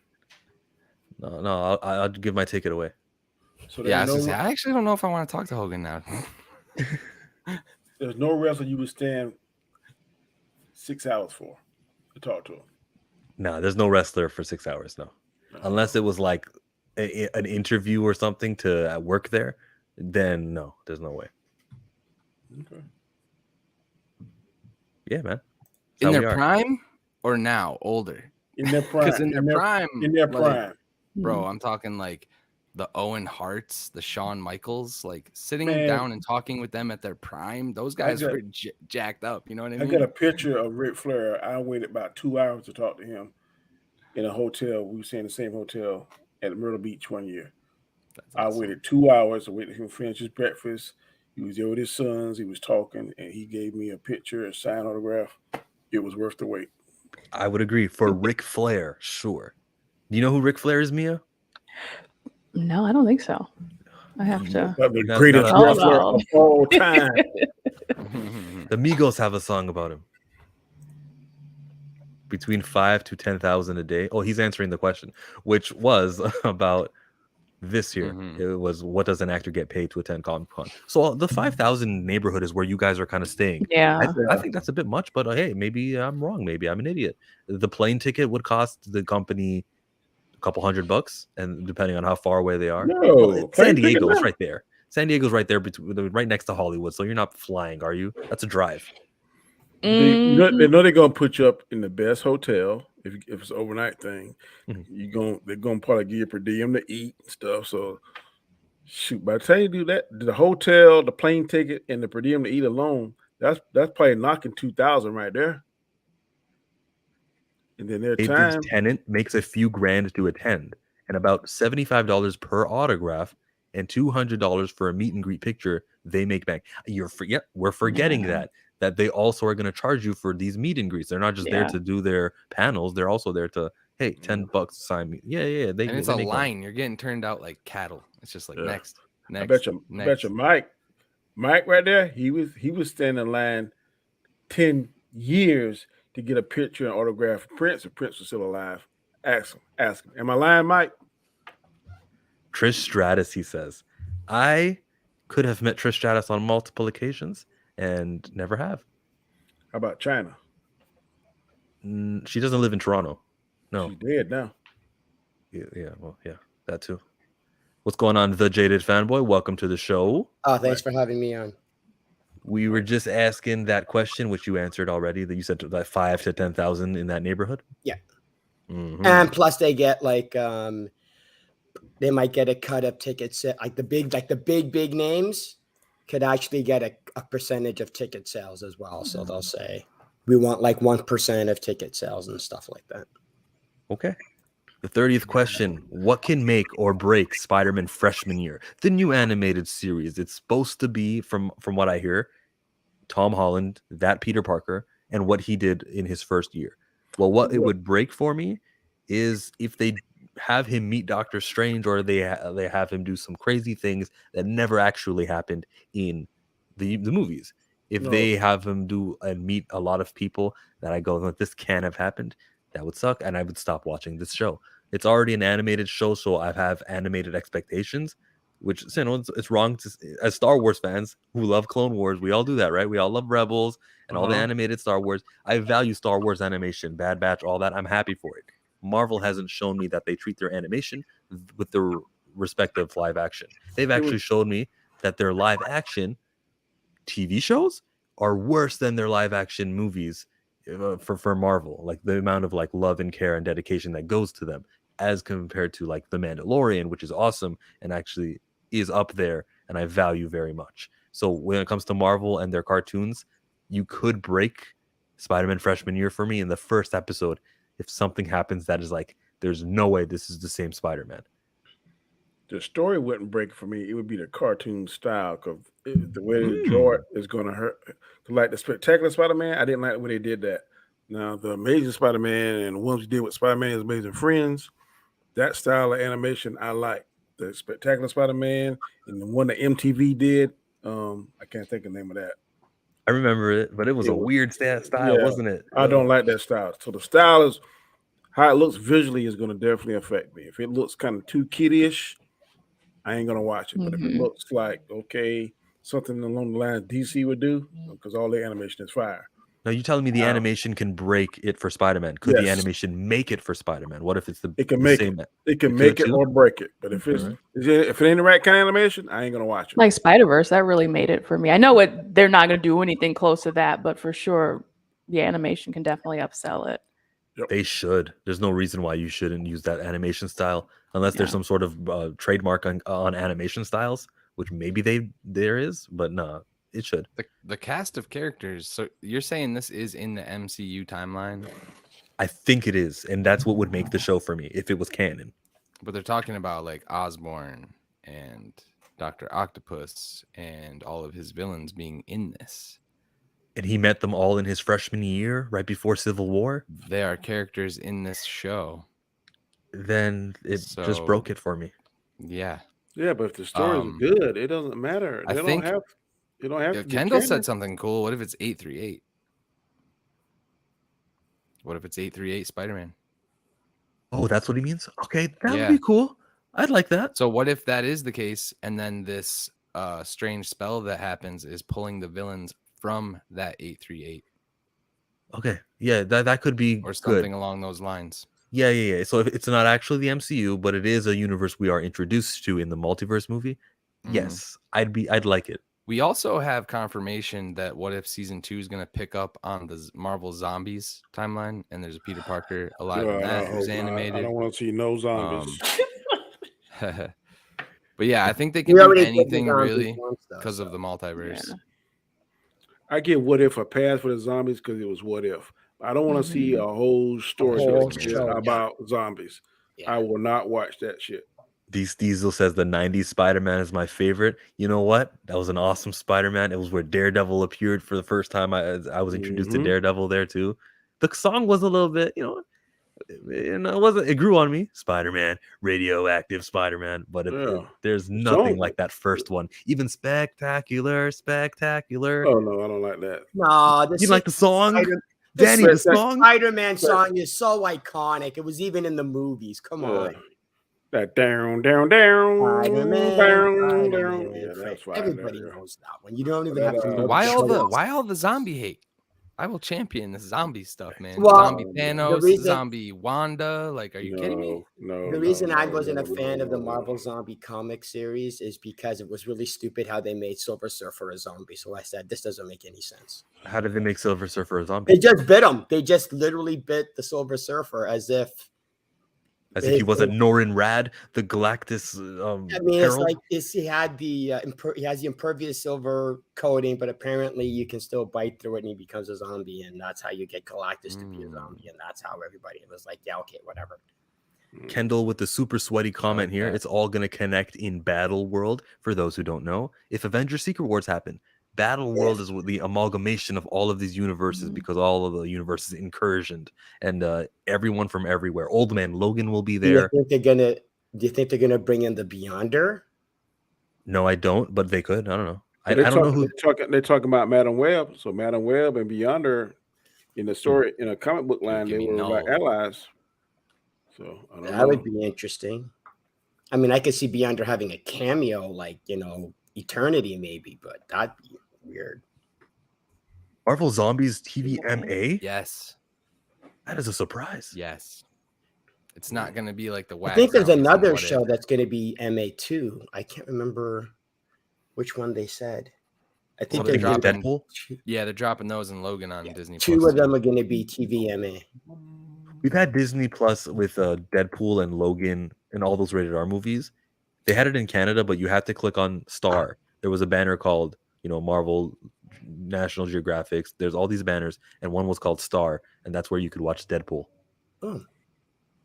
I'm just not into zombie stuff. Skipintosh says, I don't like the comics either, except for the one Maxwell Prince did. Huh? He's got a smile, so I have no idea what he's talking about. The little smirk there. Must be an inside joke. Guys, Jessica Alba recently said in this interview, even if you look at the Marvel movies, and there's a hyphen, which means that the writer probably wrote some stuff off, but it says that's the biggest driver of fantasy and what's happening right now in entertainment, because it's sort of the family thing. It's still quite Caucasian.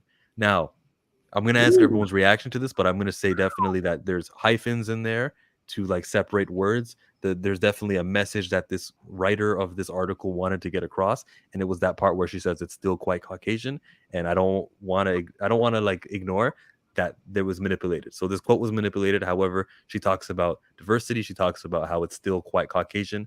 My reaction to that when I hear Jessica Alba say it is like, you're right. When we look at the lead characters of all these things, still pretty white. They do the thing where, they cast the lead, and then they're like, how about having Heimdall's kid be the kid that gets kidnapped? There, we did somebody black in the Thor movie, and it's not really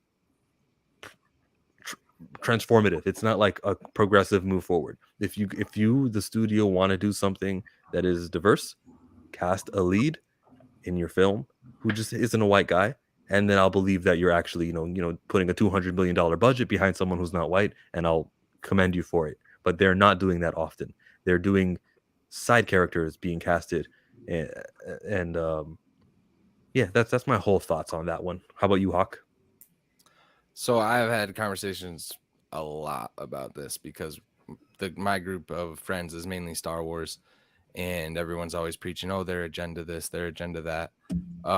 With Star Wars, I feel like it's more prevalent, but I kind of do, and this might be a terrible answer, but Marvel comics that are already pre-established, DC stuff, it kind of gets a pass.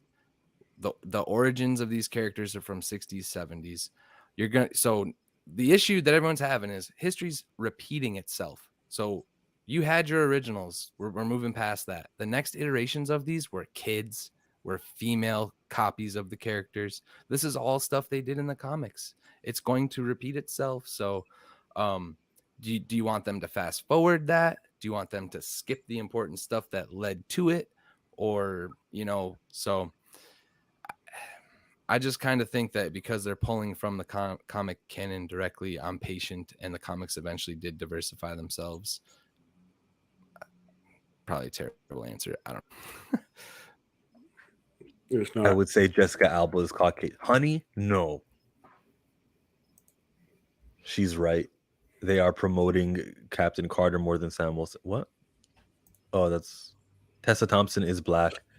We're just gonna forget her. Well, yeah, but she is also like the third name when they do the casting, and she's not Thor. The movie was called Thor, so I don't give them points for the third most important movie character.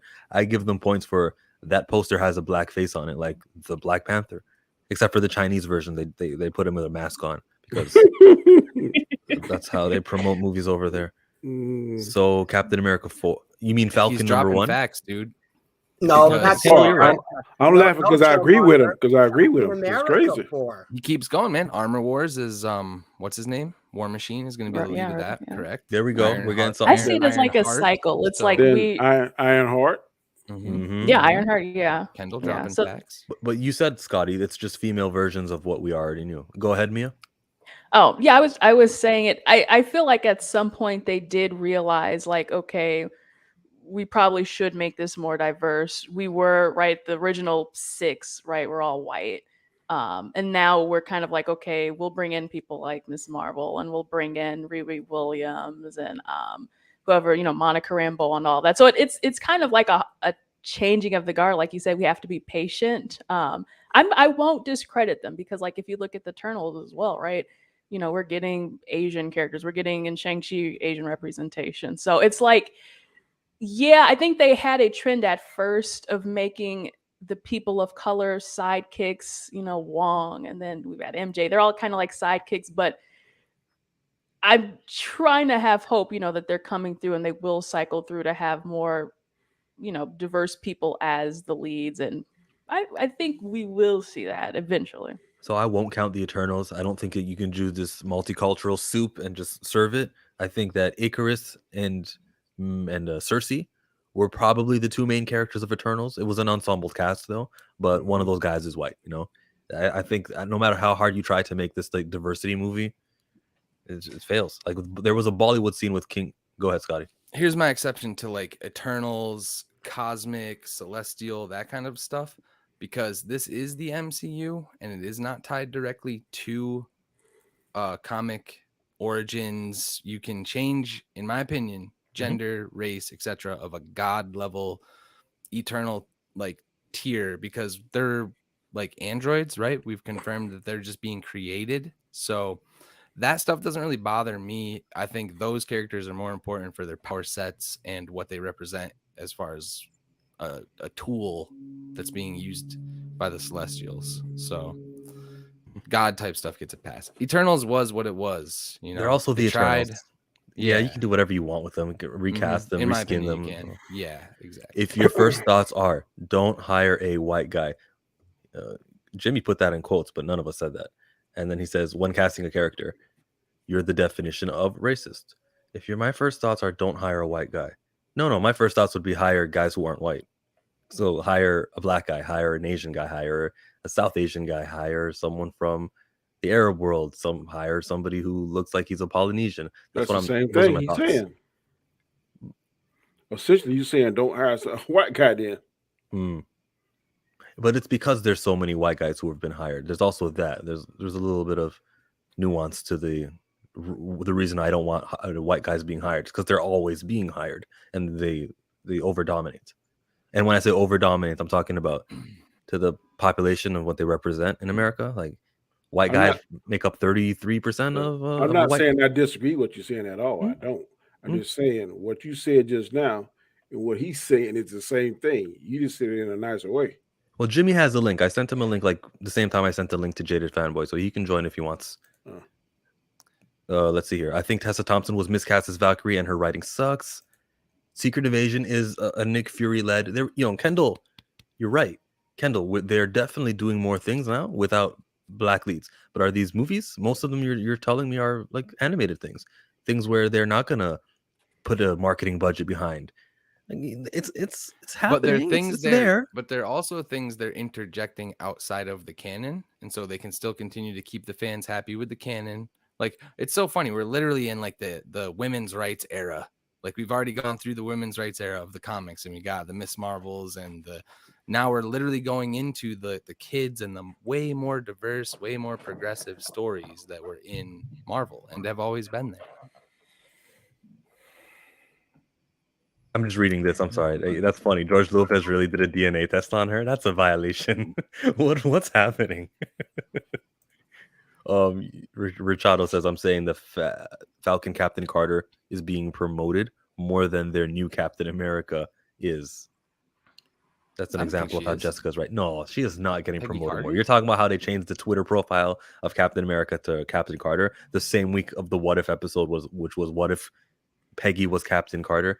They did that, but that's like nothing. Mm-hmm. I think that's what you're alluding to. I feel like what they're doing with Sam Wilson, how he would show up at like the ESPN Awards and say, "Hi, I'm Captain America," and he would show up at like the Country Music Awards and kind of get his branding out there.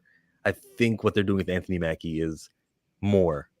Anyways, it's your turn to answer, Jaded Fanboy. The question here was in regards to this quote. It ends with, "It's still quite Caucasian." What is your take?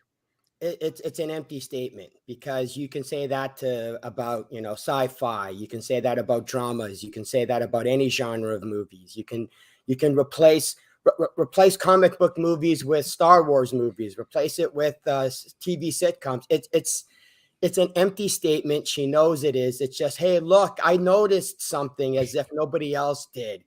I'm sorry. I'm not saying it's virtue signaling. I'm just saying it's like saying, you know what? In the ocean, most of the water is wet, and it's like, gee, thank you, Jessica Alba. If Star Wars was popular, if Star Wars was more popular, she would have replaced look at the Star Wars movie. That's the biggest driver of sci-fi and what's happening right now in entertainment.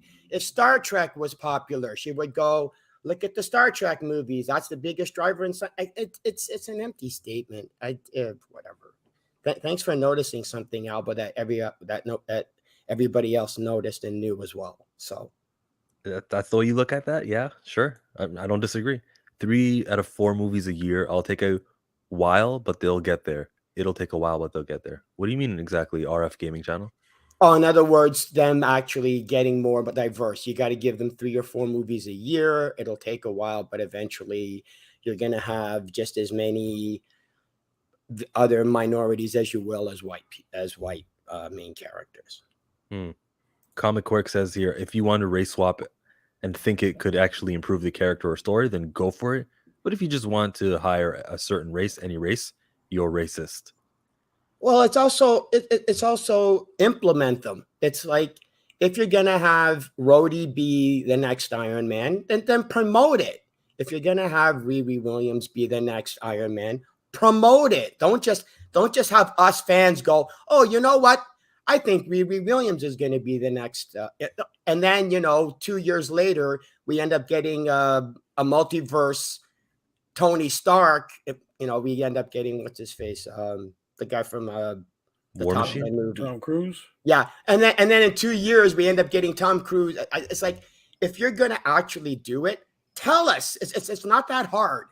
All right, it's kind of not what Comic Works is saying. He's speaking about race swaps, and I'm pretty consistent with I don't like the race swaps. If we want to do a black movie, let's give Teyonah Parris a lead actor money, and let's say Monica Rambeau is going to have her own film. It'll be called Photon or Spectrum #1. And that's my style of getting some more faces there that aren't always white.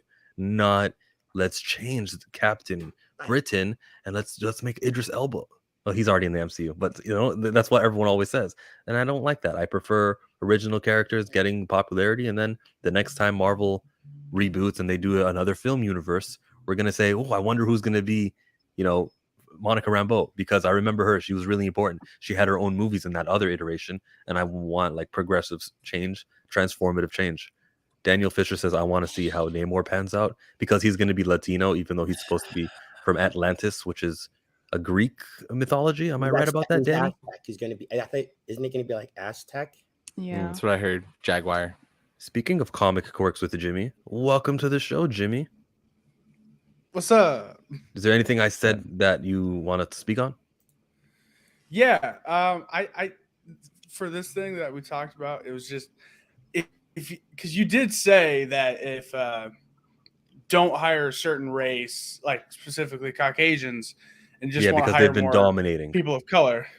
Yeah, that's fine, and I don't think that's a bad thing. I don't think it's a bad thing that there's also more African Americans, just Black people in general, getting more of a showcase recently in Hollywood. There's nothing wrong with that either. It's just when your first thought is, you know what, we're not going to hire white people for this role because they've been dominating a lot. We're just going to hire someone else. I think that's a bad choice of words and racist, because it all comes down to we're not going to hire white people because they're white. Yeah, that is the definition of racist. I think we're not going to hire white people, not because they're white, but because everything has been leaning white. It's the history of just the presence of white people in these big box office movies, which makes me go, let's not do something white. If you think there's hate behind that, it's not really. It's more so because there's a message I don't want to get across. There's hate. You don't have to hate to be racist. You don't have to hate to be racist. All right. Well, no. At the same time, it's like you could, but on the flip side is you could, let's say there's going to be a new action movie, and who's going to be the lead? It's a new action movie. A new action movie, like a brand new action movie, is going to be. Well, if I was the studio, I wouldn't choose a white guy because we had Die Hard and we had all these great franchises of action movies which had black leads. I'm going. Was the best thing you could have said. Die Hard. Die Hard, most American white movie I've ever seen. Christmas. They could simply go. We're gonna try doing an action movie with a lead character that just isn't going to be white this time. Let's put it this: you are not going to find one person who's pissed off. Actually, you might, because there are racists, but you're not going to find one person who's not racist who's pissed off that there's just Black Panther stars a shit ton of black people. You want to know why? Because it makes sense and it's a really good fucking movie. It made sense that everyone in Africa would have dark skin, yes. And then, they still hired what was that? A Bilbo Everett Baggins. Ross.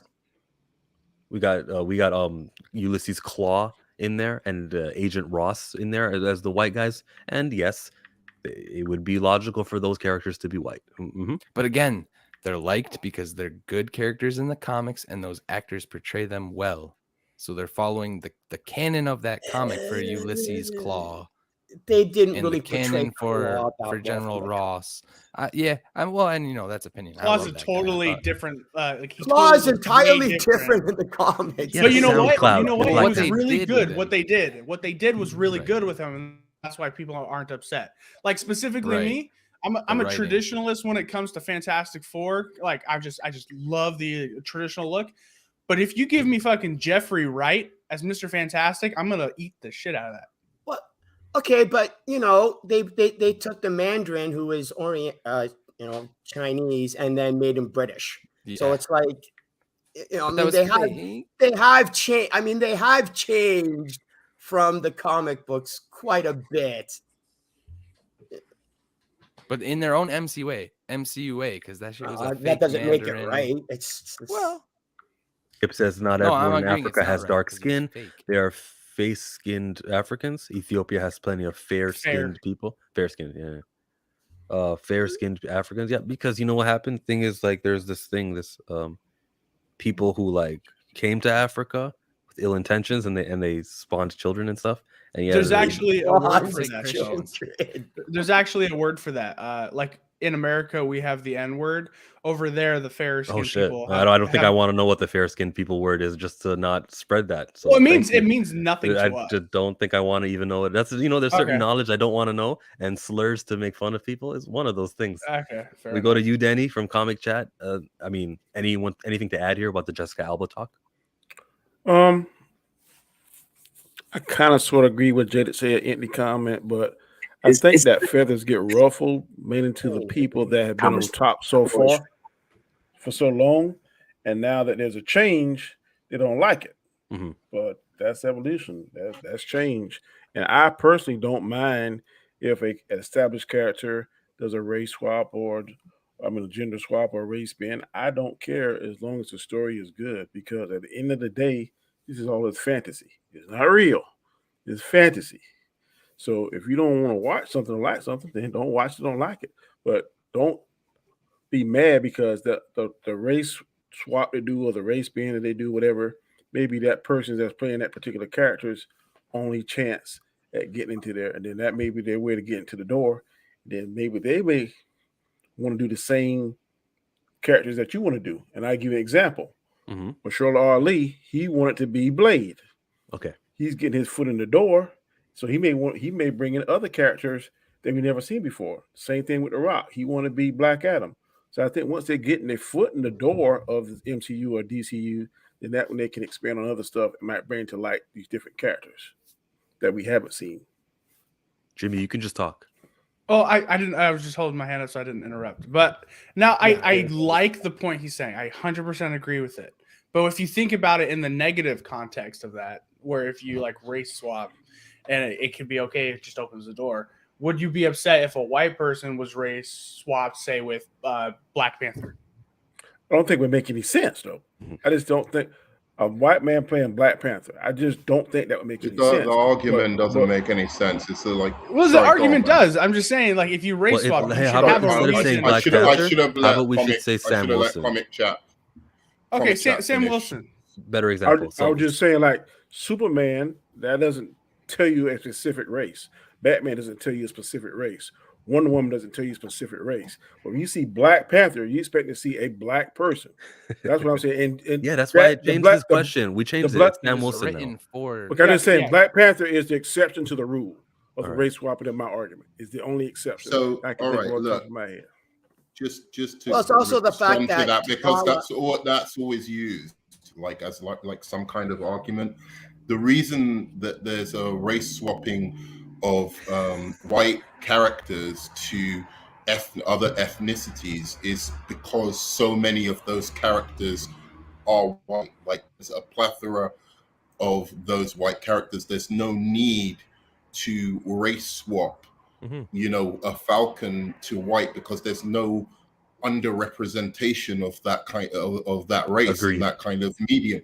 That being said, to answer your question, if in the far off future everything is, honky-dory and equal and whatever, and there's like great representation all around the board, if somebody comes along and wants to change Falcon to a white character because they have some really interesting concept and they think it would make sense for them, then absolutely fucking do it. But that at the moment, there'll be no point in doing that. Or, I mean, Falcon's actually a bad example because I think there is a racial component to him.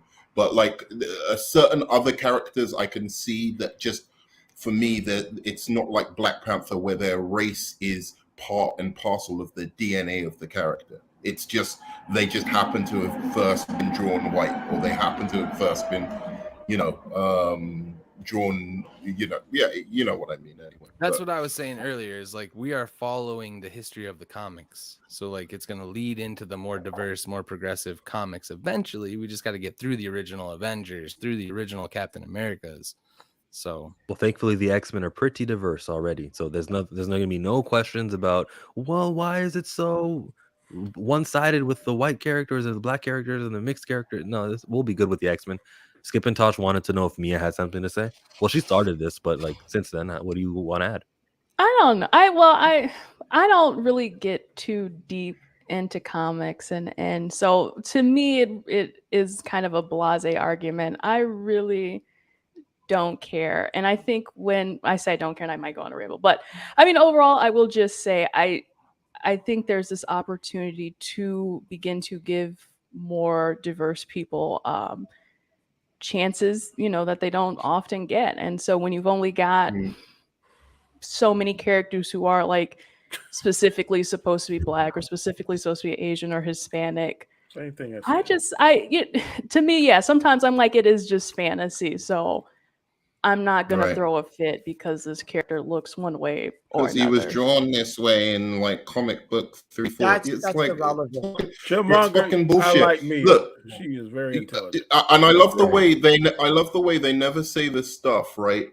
Like when a character is blonde in the comics, and then they cast them as someone who's brunette. Nah, shut the front That's door all because your fine. people were mad That's at all the Daniel fine. Craig James Bond. They said a blonde Bond. That This is is true. rubbish. They said That that. is true. I didn't like that blonde Which is Bond. I stupid did not. because he's from. Also, there's a lot of people talking about the taking away of gingers in Hollywood. There's a lot of characters who are ginger. and Yeah, have been I laugh at changed. that. Thank you, Hawks. I laugh at that. I think it's Rogue funny. better have red but hair. Rogue better have red hair. Yeah. Hold on, wait a Jean minute. Grey better have red hair. The- I Why agree would with that. Rogue have red hair? She's not red. It's hair. not so much the race swapping for the Fine sake of picture, race damn it. swapping. It's the actor or actress. Mhm. Okay, Halle Berry played Catwoman. Nobody complained about the race swapping. No, I don't know. We can't say that because it was before not? Twitter. We can't say that. No, We complained I- about the movie. They complained about the movie. I mean, I'm sorry. I don't care. If you take Idris Elba 20 years ago, I don't care who he plays. I'm watching it.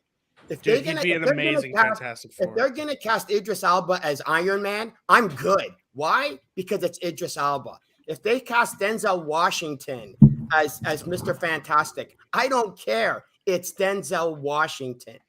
It's the actor or the actress that is. Well, I would Why care they because did I it. wouldn't want Denzel Washington's talent and all of Well, the you- hours that he put and all this labor to get Mr. Fantastic popular. No, Denzel could do that for Blue Marvel or take a black character who exists in the comics and give him But why would publicity, the why would marketing. you isolate him to be just a black character? Why does he could have be to? anything. Because He's I just want that black good. because I want black characters to be in the like Rolodex of names. So when you list But they can be superheroes, we both. think of Superman, Batman, and Spider-Man. If Denzel Washington assisted and provided his I name recognition to a black character that was unknown, we would have a black character now right up there with Spidey. You just Superman, changed my and mind. I That's a good agree. point. I know. I agree with you on the idea of changing an iconic character. I think that's kind of gimmicky when you change an iconic character like Mr. Fantastic, as I said, Superman, Batman, all of that. You kind of race swap them, and I feel like in the end of the day, it's going to make no difference to the comics or the next film. They're just going to eventually turn them back anyway, so it doesn't really matter. But when it's like someone like Hawkman, it doesn't really matter. Long term, it did no when good. it's someone He race like swapped for a short little period in film Sure, history. Whoop-de-doo. But how does this help the character but in the when long term? it's- It doesn't. It depends on the artistry behind wanting to do it. If there's a real artistic point of view of why you want to do it, I think have at it. Even if it's Superman, right? If there's a really artistic kind of like, all right, I've got this story I want to tell about like a black Superman, and it's not about like just doing it for the sake of like He still acts like Clark kind Kent. of He still acts, he still has the same. well, origin. sure. Like if you change the origin and you change the basic nature of the character, it's just this is the power set. He's an alien, but we're telling our own version of. And let's not ignore that the studio was going to do a black Superman and say, oh, well, we're doing already something black. We're not doing static anymore. Let's put Icon and Rocket to the black burner because we're doing black already. The fact that they're not doing static is insane, by the way, because that's one of the coolest characters ever. I'd love to see Yeah, a but static show. if you're trying to make a political statement by doing it, I think that's wrong. If you're trying Have to you do seen it Hollywood? for like artistic all they try to kind do. of, If you're doing it for some artistic reasons and you've got like a real vision behind why you want to, like, why you've decided to change the characters, like for instance, Catwoman in the Batman. For me, I don't see that as like necessarily a political agenda. I feel that fit the character. Well, they needed somebody sexy to play Catwoman. They got one of the sexiest at the time, Halle. Yeah, but that sounded wrong. But I think he was talking about the newer Batman with Batman with Joey Kravitz. Well, she's like 30% white or something like that. She's white enough. But sometimes, sometimes not even that. I want to get that. I want to get that. What kind of statement I want was to get that bro? Family Guy clip where he holds that picture, says, "Am I the right color of shade?" Apparently, Chillmonger has that piece of paper too. Is he white enough? The Family Guy one, yeah. Catwoman has been every shade available. Sometimes it don't even matter because. Okay, the one that comes to mind is the guy that played the Kingpin. What was his name? Michael Clark Duncan. Okay, traditionally Kingpin is a white character, but he killed it. Also, if we watch Doctor Strange 2, the ancient one, a Chinese man, a female played it. So sometimes the character does not matter what race or sex you are. It just depends on can the actor pull it off. And in both those instances, the actor and the actress pulled it off, no hitches. So that's why I go back to my original argument. I don't care if it's race swap, gender bend, whatever the case may be. As long as the story is good, as long as the character is believable, I do not care. Yeah, I'm gonna ask the 30-second question. Hold on. There's a difference between hiring a race swapping a black actor that's just some no name that nobody knows about, as opposed to an established known talent. I'm against both. Oh, really? Okay. Yeah, use the established name talents to get. You didn't like Mike Clark. It matters if you can do it. You didn't like Michael Clark Duncan Kingpin? Well, when we finally get to it, sure, Mike Clark Duncan Kingpin for good performance. When we get to Domino and how Zazie Beetz played Domino, all right, you can do good performances. I'm not mad at the Batman movie where Commissioner Gordon was played by somebody who was black. Jeffrey Wright, baby. Jeffrey Wright. All right, cool. You know what, bro? That Domino casting. How did this help? But how did it help? Like when we're talking about Domino in the future, we're talking about casting Domino in the MCU. We're not thinking. Okay, those people got work. They normally wouldn't. Exactly, they got work. They could have gotten work acting as a black How character. do you know that? How do you know the studio that? made them a white character. That way. How do you know that? First of all, Domino is not white even in the fucking comics. She's actually like she's black. She's got a white black dot or whatever. Like I don't take that as Caucasian necessarily. It's not like they went. It's not like they went to Duncan. It's like, you know what? He would make a great Daredevil, but we're going to give him Kingpin instead. They didn't do that. No, they looked at him and was like, he's fucking huge. He's going to be Kingpin. Kingpin. That's it. Like you're saying that they're taking the black actors and going, well, we were going to give you a name title, but instead we decided to make you a side character. Look, to be fair to Chillmonger, I understand like exactly the impulse you have, like saying like, yeah, more black characters, like actually getting, characters that were black from the comics out there. But I still don't get how you can go 99% of like Batman's cast, right, is white, Caucasian, like Gordon, Alfred, etc., down the line, like Two-Face, whatever. They're all white, and in the comics, like originally, but there are so many black people who have contributed to the comic book medium, to the Batman story, to the industry and making it a success. And what you're saying is like, hey guys, you're not allowed in a Batman movie.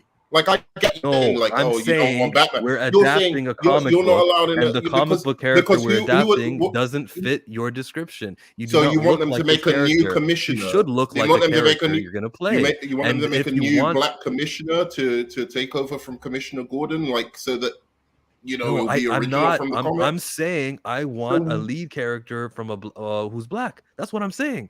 What I'm asking for is better than what you want. Done as well. You want crumbs. Well, why can't they do both? Why can't you do both? You're saying they're not allowed to have You're not allowed to have a black actor play Commissioner Gordon. You need to have a new black character. Yeah, I don't want a black Commissioner Gordon. What I would like.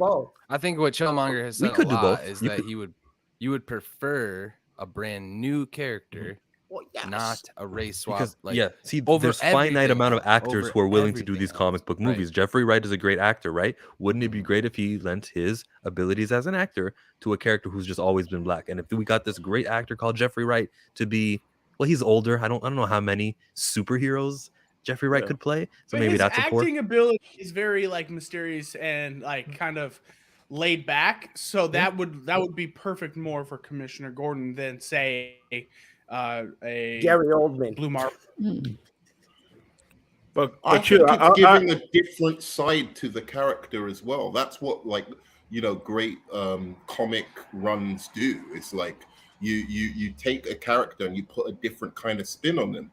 And actually, by making him black, by making him a black commissioner, a police commissioner who's black should be way different than what he was in the Batman. I think he played regular Commissioner Gordon, whether he was white or black. It had nothing to do with a different atmosphere because no, it didn't. Of the You're imagining this different atmosphere. There was never a moment where the Commissioner Gordon did something black that a white commissioner would never do. I didn't say that. You said it added to an atmosphere. Because it's Jeffrey Wright, and he's a particular type of actor that added a different spin on that character. I'm not talking about his race there. I'm saying the kind of actor he is. And you've already had like Gary Oldman do a fantastic job. You want to do a different spin on it, something like really 180 degrees, but that is still really great. I think Jeffrey Wright should be top of that fucking list. I'm not saying there could be a number of different white actors who would be at top of that list as well, but Jeffrey Wright should be in the, there should be no reason that he shouldn't be in the runnings just because of his fucking race. It's bullshit. I'm going to end that and say, let's go to question number 32. Question 32. Remember, we were doing like a burning question stream. Remember how like the questions were answered in like 2 minutes? Remember those times? Okay. Sorry. 32. What would it take to get you to line up outside of Hall H? Nothing. There's no announcement. I don't care how famous the actor is. I don't care if they say this is phase 5. I don't care. There's nothing. You'll get me to line up a night before for Hall H to camp. I should change the question. Camping. How about you, Hawks Holocrons? Yeah, I would, but it would have to be not just titles and directors for Star Wars content. It would have to be like what Marvel does with their slates. So if I could get a slate of a timeline of shows from Star Wars that were actually going to happen, I'd be there for that. Hey, that was another dig at Kathleen Kennedy. Good job. You're turning into me. Mia. I don't know. Once you get a press pass, you never go back. I am not to be prissy pants. I'm not used to waiting in lines anymore. So I don't know. I would have to be like there. C2E2 for you, yeah? C2E2? What do you mean? That the big convention there? I got press pass to front of line Hall H. Last time it was 2019, I saw Game of Thrones, some other random stuff. I didn't get Marvel because we weren't in with Marvel yet. I was so upset. But yeah, they would have to put me on the. How did you get this? Hello. I'm an entertainment journalist in a past life. So I've done a lot of interviews. I've done a lot of conventions and stuff like that. This time I quit my job, so it's like you kind of sever that access. I'm trying to get back. So I'm like, yeah, at this rate, I don't know, man. I would have to be like in the panel myself. I'd be waiting in line. Like if you let me moderate the panel, I will wait in line. Guys, I got to dip. I got to go real fast. I appreciate being here as always. 30 Plug seconds. yourself. It's Hawks Holocrons on YouTube. Instagram, you can see all the crystal stuff. Twitter, but Hawks Holocrons everywhere. Tell Dev I said hi. You guys. Who? Peace, dude. Dev. Peace. Peace. Oh, there we go. I see what you did there. Later. Danny from Comic Chat. The question was whether or not you would camp outside for Hall H. Or what would it take? What would it take for you? I would agree exactly what Hawk said. If Star Wars is going to give us a slate and I could see something like that and be a part of, be like on the front row, I ain't got to moderate. If I could be on the front row and see everything to see the clips and the special clips that only that's privy to the actual Comic-Con, I was staying in line for that. Okay. Nerd man. It's DC. Mate, I'm from Europe, so I would love to. No, they're doing Star Wars Celebration in London experience. next year. They're coming to your neck of the woods. Oh well, but I would want to go to San Diego Comic-Con, like just because, like, you know, I haven't been to San Diego, I haven't been to Comic-Con, so like, you know, I just think it will be like an experience. So yeah, I'd camp out. Jimmy? Two things. One, if they were gonna show the cast of the new Fantastic Four, or like a trailer for the new Fantastic Four, I'd go there because they're my favorite Marvel team. So obviously, but if it's not that, everyone who's ever played Doctor Who would show up and have like a panel there, and then release and bring out the new Doctor and have a trailer. Bro, I'd camp for the whole month. Phantom's on this guy. Doctor Who? I know, Doctor Who. I was gonna say, man, bro. You're British. You should I'm like British, Doctor and even Who. I'm like, oh my god. Adnan, you're British. You're telling me you wouldn't do it for Doctor Who? Weak sauce, bro. Dude, the Yeah, new it's Doctor been Who weak sucks, sauce since but, like the 80s, bro. It's No, been since the weak sauce 70s. It's been a weak sauce since Eccleston. Since the How's that? Daleks. Since the Daleks left, man. You got some support in the live chat with Doctor Who. Definitely Daniel. We got Mama Bear. I love Tennant. I love Matt Smith. That makes me That's so right. happy. You don't like Matt Eccleston Smith in Tennant? or Capaldi? Oh, okay, yeah. Eccleston is cool. Capaldi is cool. I think There it was just only kind of, one that was to me, good. it began to fall off when wait. Moffat kind of, I don't know, lost his rocker. Yeah, near the end of Capaldi, I 100% agree. And then, of course, There Johnny was only Whittaker one- came in and ruined it. Daleks are the worst and the best. Sylvester McCoy. That was the great like Doctor Who actor. Yeah. Sylvester McCoy. He's dude. one of the worst. Are you high, dude? Well, I was when I was young, so that Put it was this my way, Doctor he's Who. the one who got it canceled. Was he? I might go just to see Tom Baker, honestly. Tom Baker is the Doctor Who. It's Dude, Tom Baker is just amazing. I'm so proud of my live chat. Tom Baker is the only doctor whose voice can just make me smile. It's just so iconic. RF Gaming Channel. I camped 24 hours for episode 1. Never again. Hey, man. That's... A lot of us were a little bit younger during Phantom Menace. And, some of us are fans of that era of Star Wars. Some of us. Yeah, I like it, but I ain't camping out for that. Revenge of the Mike- Sith? Maybe. Moffat damn near killed the franchise. Moffat, but Oh, yeah. yes. Matt, you know what? I like your You look chat at- more than mine sometimes. My chat doesn't really understand Doctor Who. Bad Wolf. He changed the questions before Jimmy needs to change his fans. Now let's go to it's your turn, Jimmy. Would you camp outside of Hall H? You said for Doctor Who. Jaded Fanboy, your turn. What would it take to get to camp outside of Hall H? If the next person in line is this really hot chick, and then I spend the time trying to hit on her to convince her to get out of the line. Oh my god! We asked Jaded Fanboy a question. He gave us a Jaded Fanboy answers. I'm not camping to go to see Hall H. Who's gonna tend to the broken hearts when T'Challa is recasted? Just kidding. Killmonger. Yeah. Has Captain Marvel Phase 4 post-credit scene solidified her as a top Avenger? Nope. Okay. I would say yes. Shang-Chi brought her. She's like in this council with Wong, who's the master or the Sorcerer Supreme. He's on top. We got Hulk, who's been there from the beginning of the Avengers, and we got her. That shows you just how important she is. Now she shows up in Ms. Marvel in the finale episode, and we're like, oh yeah, her. Remember, she's like an important superhero. She has been a part of more Phase 4 than anyone else has. The Yes. Captain Marvel propaganda has to This stop. is Killmonger. He's reaching so hard. She's Captain never around. Marvel. She just kind of Please, checks in, Captain hey, how's it Marvel's going? so powerful, she has to switch Hey. bodies with a teenager. Hey, Peter Parker. Oh my god. Oh my god. Top Avenger. She is a top Avenger. Remember in Oh, Endgame, dear. she got hit so hard by Thanos, she didn't show up on screen again until like the funeral. Everyone cheered at that moment, didn't That they? happened? Yeah, they did. Knocked out, and you didn't see her again. Yeah, he needed a power stone to do it. Right. I remember that scene now. Now that you bring it up. Forgot that detail. It took a Hey, power man. stone to knock her out. That's true. Remember how she like took care of his ship though? She came right in the nick of time where they Remember when stopped Thor did that in just one movie prior in Infinity War, but with 3 ships? Good for you. Do you agree that she's the third best female superhero in the MCU? I can't Like think of two character. better.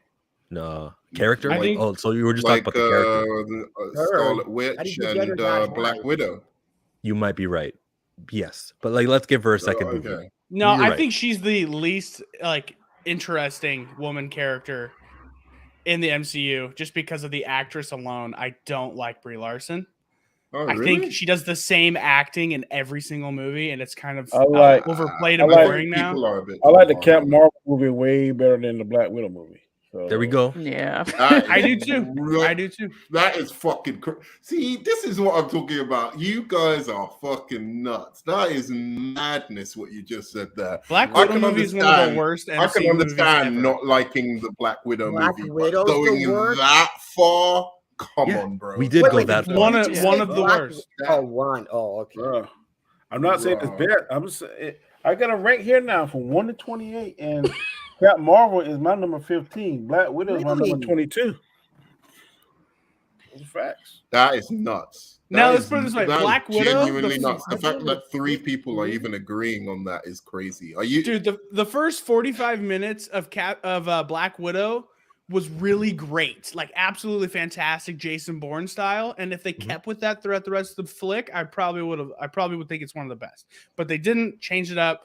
Now they made it like some average MCU movie with like a bait and How? switch at the end. And you know what? How? It was just There it was wasn't. kinda There bland. wasn't even 10 minutes of Captain Marvel that was good.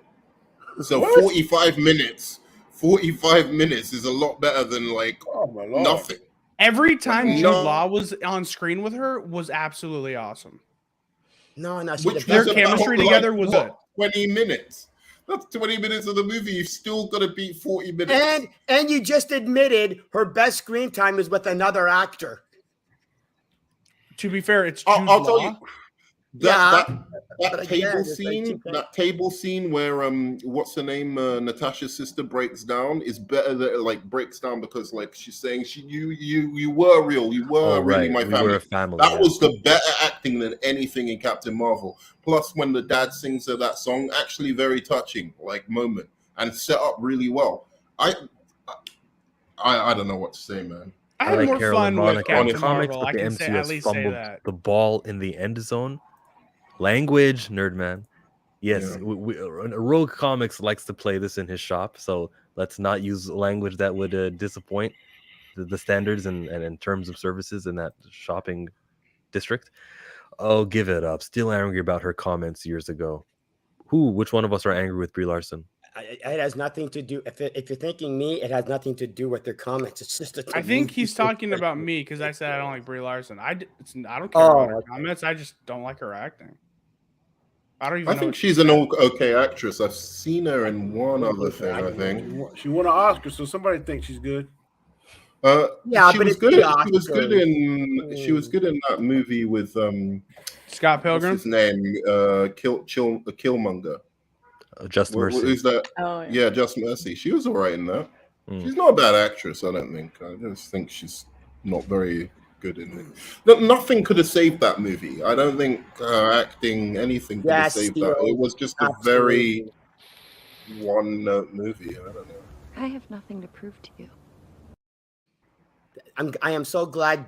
I'm so glad I'm not the only one. Steel. That's the worst part of the movie right there. When she has Because- nothing to prove to Jan Exactly. No, but she has something to prove. No, she has something to prove to the audience because if she proved it to the audience, it would have made for a better ending. Oh, because there would be like a fantastic fight. But he was over here saying, listen, you can't use those powers of photon. That's cheating. All right. One-on-one. What kind of like what you don't get to set the stipulations. Dude, that's like Captain America and Iron Man throwing down their crap and then just duking it out. Imagine Captain America did that in Winter Soldier when George St. Pierre, and it was awesome. Yeah, but Captain America was like, all right, hey, fair fight. Yeah, I understand it. Captain America wasn't abducted from his home. And then Can you imagine Brie Larson not using her powers? It still wasn't fair. Captain America is enhanced. George St. Pierre wasn't. So it still Yeah, but wasn't fair. but I forget the name of his character's name. George St. Pierre, whatever. Batroc the Leaper. Yeah, but he even said, "Do it without the shield." He's the one that said, I'll fight you. You're good, but let's see how you are without the shield." So he even knew he had the super serum thing, so he didn't even care. So no, he did it with Crossbones. Crossbones. Crossbones was enhanced though. Yeah, I know. He did it with him too. It was a fair fight with him too, and it was still Crossbones a really cool the thing. shield. He did something and knock it out of his hand, so he couldn't use it. No, I haven't. You haven't seen Room? Yeah. No, I've never seen it. They say that Jacob Tremblay steals the show. They say her new costume she had in the end credits for Ms. Marvel looked good though. She looked good, yeah. I agree she's mediocre. But she ain't had a meal in about 10 years of me. I was taken aback by that. I'm not gonna lie. Like, damn, she's skinny as fuck. What the hell? Wherever she was trapped for a while. She burning them calories hard in space, buddy. Mama Bear says, I'll give the language a pass. Mikey is right. Good.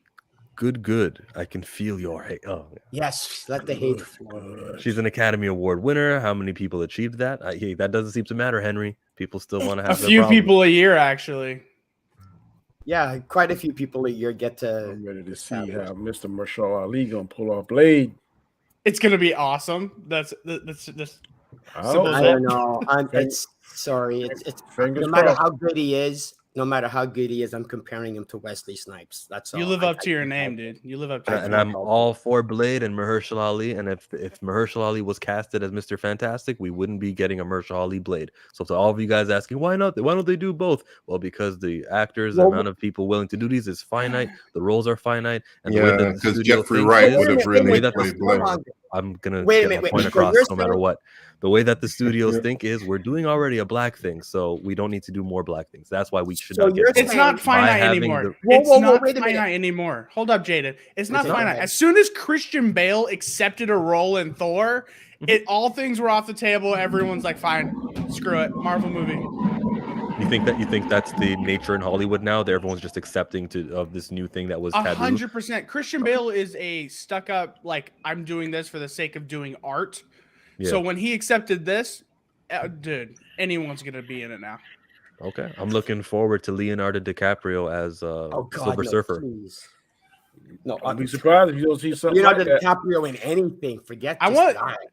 Okay, hear me out. You know how Lawrence Fishburne played Silver Surfer in the original Fantastic Four movie? Voice. I want his voice to be Galactus. Yeah, he voiced. He didn't no way. He played Silver Surfer in the first one. I didn't know that. Silver Surfer. He voiced. It was a voice. Well, you know what I'm saying. Voice played like. I want his voice to be Galactus in the MCU. It's just so powerful. Okay, hold on, Chillmonger. To go back. The actor that played Blade. Let's go 5 more minutes on the show, okay, guys? Yes. You said that the actor that played Blade was given a choice to play Mr. Fantastic, right? Okay, and if he took that role, you don't think they would have hired another black actor to play Blade?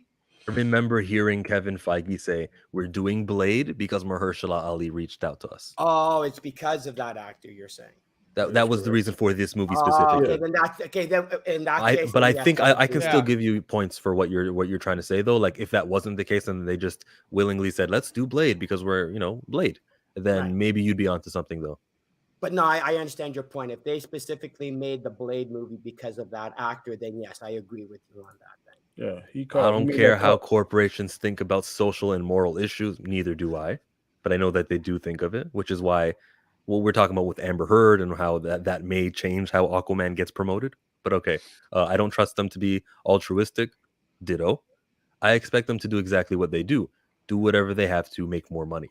Yeah, Exactly. except they started, having standards and morals and stuff, and that's kind of biting them in the ass. Skip is the smartest person on this council, and he's not even on this council. Okay. You know who else is not on this council anymore? Toodles. Yeah, that's what I'm saying. Why are you saying somebody smarter than the rest of us? What the hell? Hey, Bale did Batman. Don't tell me he's interested in artistic, please. Let's all. Yeah, he did because Christopher Nolan. Nolan. Christopher Nolan is a genius. Don't get him started. Don't get him started on Batman Begins and The Dark Knight. I don't want to have to jump out this window. I mean, like he's lost it. He's completely lost it on these things. He has no argument. Not one argument. Jimmy, tell me again how good Bane was, please. Tell me how good the third Batman movie was, please. Tell me how good You're the one saying it's not good. You got to bring up the argument. Yeah, exactly. You want me to explain why the Nolan? The burden of proof is on you. The whole world loves it. The burden you don't. The burden of proof I'm not is on taking you. up Killmonger's time. Yeah, let's just keep going, Killmonger. I said 5 minutes. We're down to 4 minutes. Thank you. Yeah, Danny, if you want to go, you can go. Hey, plug yourself, Danny. Comic chat. Danny, you like The Dark Knight, right? Yeah, I like. I say to me now the best Joker was definitely Heath Ledger. Just my opinion. Well, Danny, you're on your way out, right? Because we're taking time. Go ahead, tell us all about yourself. Danny Grammy K Comic Chat. You can see me Monday, Tuesday, and Wednesday nights on Chaos Central. I have a little show on Monday nights called Chaotic Conversation. We usually have probably about 5 questions. In the summertime or back when football season is going to start again, we're going to be doing Square One on Saturdays. And again, thank you, Chillmonger. I appreciate the invite. And man, good seeing all the rest of you people on the channel. I mean, on the panel. Get with y'all later. Yes, sir. Peace out, Mia. What you got cooking over on Mia Johnson? Well, reviewing all sorts of Marvel and Star Wars right now. I'm actually talking about Westworld. That's been a really big hit for me over on YouTube /Mia Johnson. And I'm on Twitter too @Mia J Media, where I probably will give some of my opinions on all the Marvel stuff going on at Comic-Con. So I'm also going to be talking Comic-Con stuff with Ashley the Widow. So you guys subscribe to The Widow. I'll put everyone's name in the the description as soon as I click end broadcast here. We got the Jaded Fanboy. What's happening on your channel, Jaded? Well, I did a live reaction to the Dungeons and Dragons trailer, and apparently people now are asking me to do a live reaction to all the trailers from Comic-Con. So I'm going to try doing that. I'm going to do my analysis of The Boys because apparently people have forgotten how bad it was. And what? I know, right? Just don't. Okay, hold on, Jimmy. Pump the hate breaks for just a little bit. This is what I say. If you don't want to watch a video explaining how the shows and movies you like suck as much as they do, don't watch my channel. He literally searches. Like I don't have to search. It's so over. You're just so mad. obvious. Yeah. No, he Nerdman is literally still mad. he tries to search for anything possible to critique these fucking movies. You've never heard such absurd criticisms in your life. Nerdman is still mad at me because I destroyed the Wonder Woman movie for him, and he doesn't destroy it. You didn't do it. He doesn't like. Wait, which one? Which one? The first Wonder one. Woman 2017. Are you okay? Yeah, I'm fine. He doesn't like comic book movies. I'm trying to tell him when they're done properly. Which one was done properly? Ant-Man. Is there something in your life you want to talk about? Dread, because Sin City, there's a bunch of ones that were done incredibly. Oh no, save that for later. I don't know what to do with him, man. I love him, but I don't know what to do with him. Well, he's jaded. You're just mad at me because Nerdman's already disowned me after the Wonder Woman video. So totally. It's like our friendship is over. He literally wrote a comment saying, "I'm now unsubscribed to you because of this." Hey, replace him with Skip and Tosh. He says he's about to watch some Jaded Fanboy. What about you, Hot Takes Tuesdays? What's happening over on your? I have nothing happening. I'm basically. Well, you're going to be on a whole bunch of friends' people's panels. That's right. Yeah, on other people's panels. Like K-Dots. You had the John Widow. Campy on yours. John Campia, like, watch me a while ago. But also, guys, watch The Orville. Support that. That's a good fucking TV. And Doom Patrol TV show. And I don't want it to get cancelled because it's a really amazing show. So stick on Hulu if you've got it and put it on. It's really great. And then Stop we go watching to all these Jimmy Vlogs. Jimmy, we go to I Jimmy do- from Jimmy Vlogs. I do vlogs, but because this is like a chillmonger comic book channel, I had an idea recently come up, and if you want to share it, I made the thumbnail, and so I'm going to be doing like a top 10 video for the best comic book adaptations, and I made the thumbnail, and it looks really cool, and now I feel obliged to actually make the video. So, Okay, nice. You're saying, And I like the three that you've chosen. Those three are brilliant. They're really, really good. Like, if you actually look at it, the reason I chose them because the right side, right here, this guy's facing inwards. This guy's facing inwards. It actually draws your attention to the middle because, let's be honest, this is the goats. Oh, see, I thought you were. I thought it was from left to right because you were using the example of the worst adaptation going to the best adaptation. Okay. adaptation. Stop talking right now. Just stop. Stop it. But wait a second. I'm gonna have to disagree with one thing with you. I haven't even made it yet. So I can't mean anything. Wait. What's the third one in that list? V for Vendetta. V for Vendetta is better than both of those. It's the best. It's one of the best. Daredevil is without a doubt the best adaptation.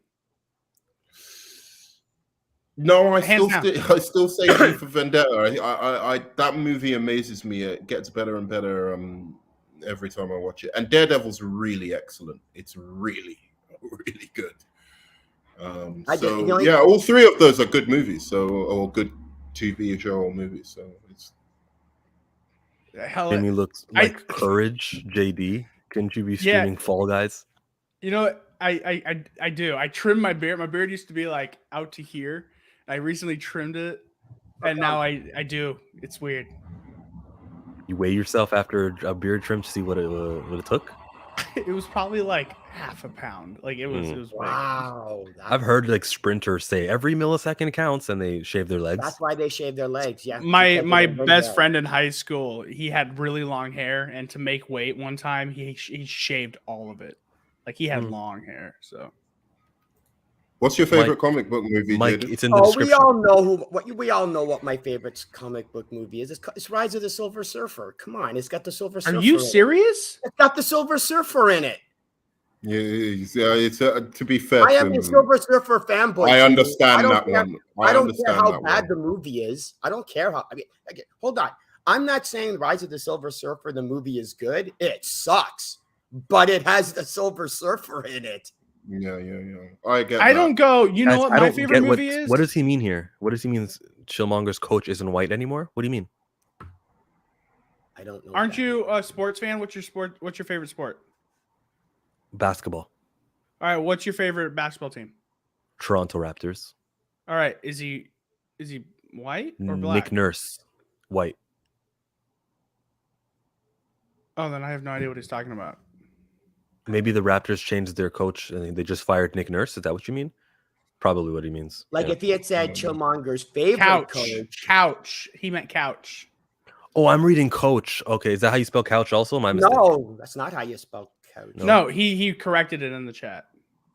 See, all right. Yeah, no, Skip and Tosh is alluding to the recent video. Thank you for watching my video, Skip and Tosh.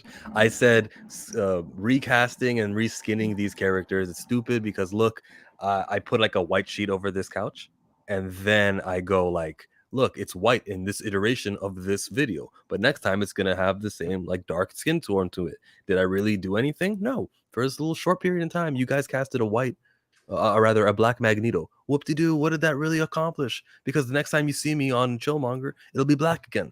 Like, I don't like reskinning. If we want to do substantial, meaningful, like elevation of black characters, then take originally black characters who've always been black and give them the high profile positions. Killmonger used his couch to make a political statement. That is good. I like that. That is some really creative thinking. Yeah. Nick Nurse is still white. Bro, that puts an end to this stream. Thanks everyone for watching. We already plugged each other. While we were talking, I put everyone who joined, all of my guests, they can be found there, including The Widow. I know when you put The Widow in, Ashley's channel doesn't pop in right away, but it will be there in the description. Again, thanks everybody. We will see you all later on The Widow's YouTube channel as we cover Comic-Con. Peace.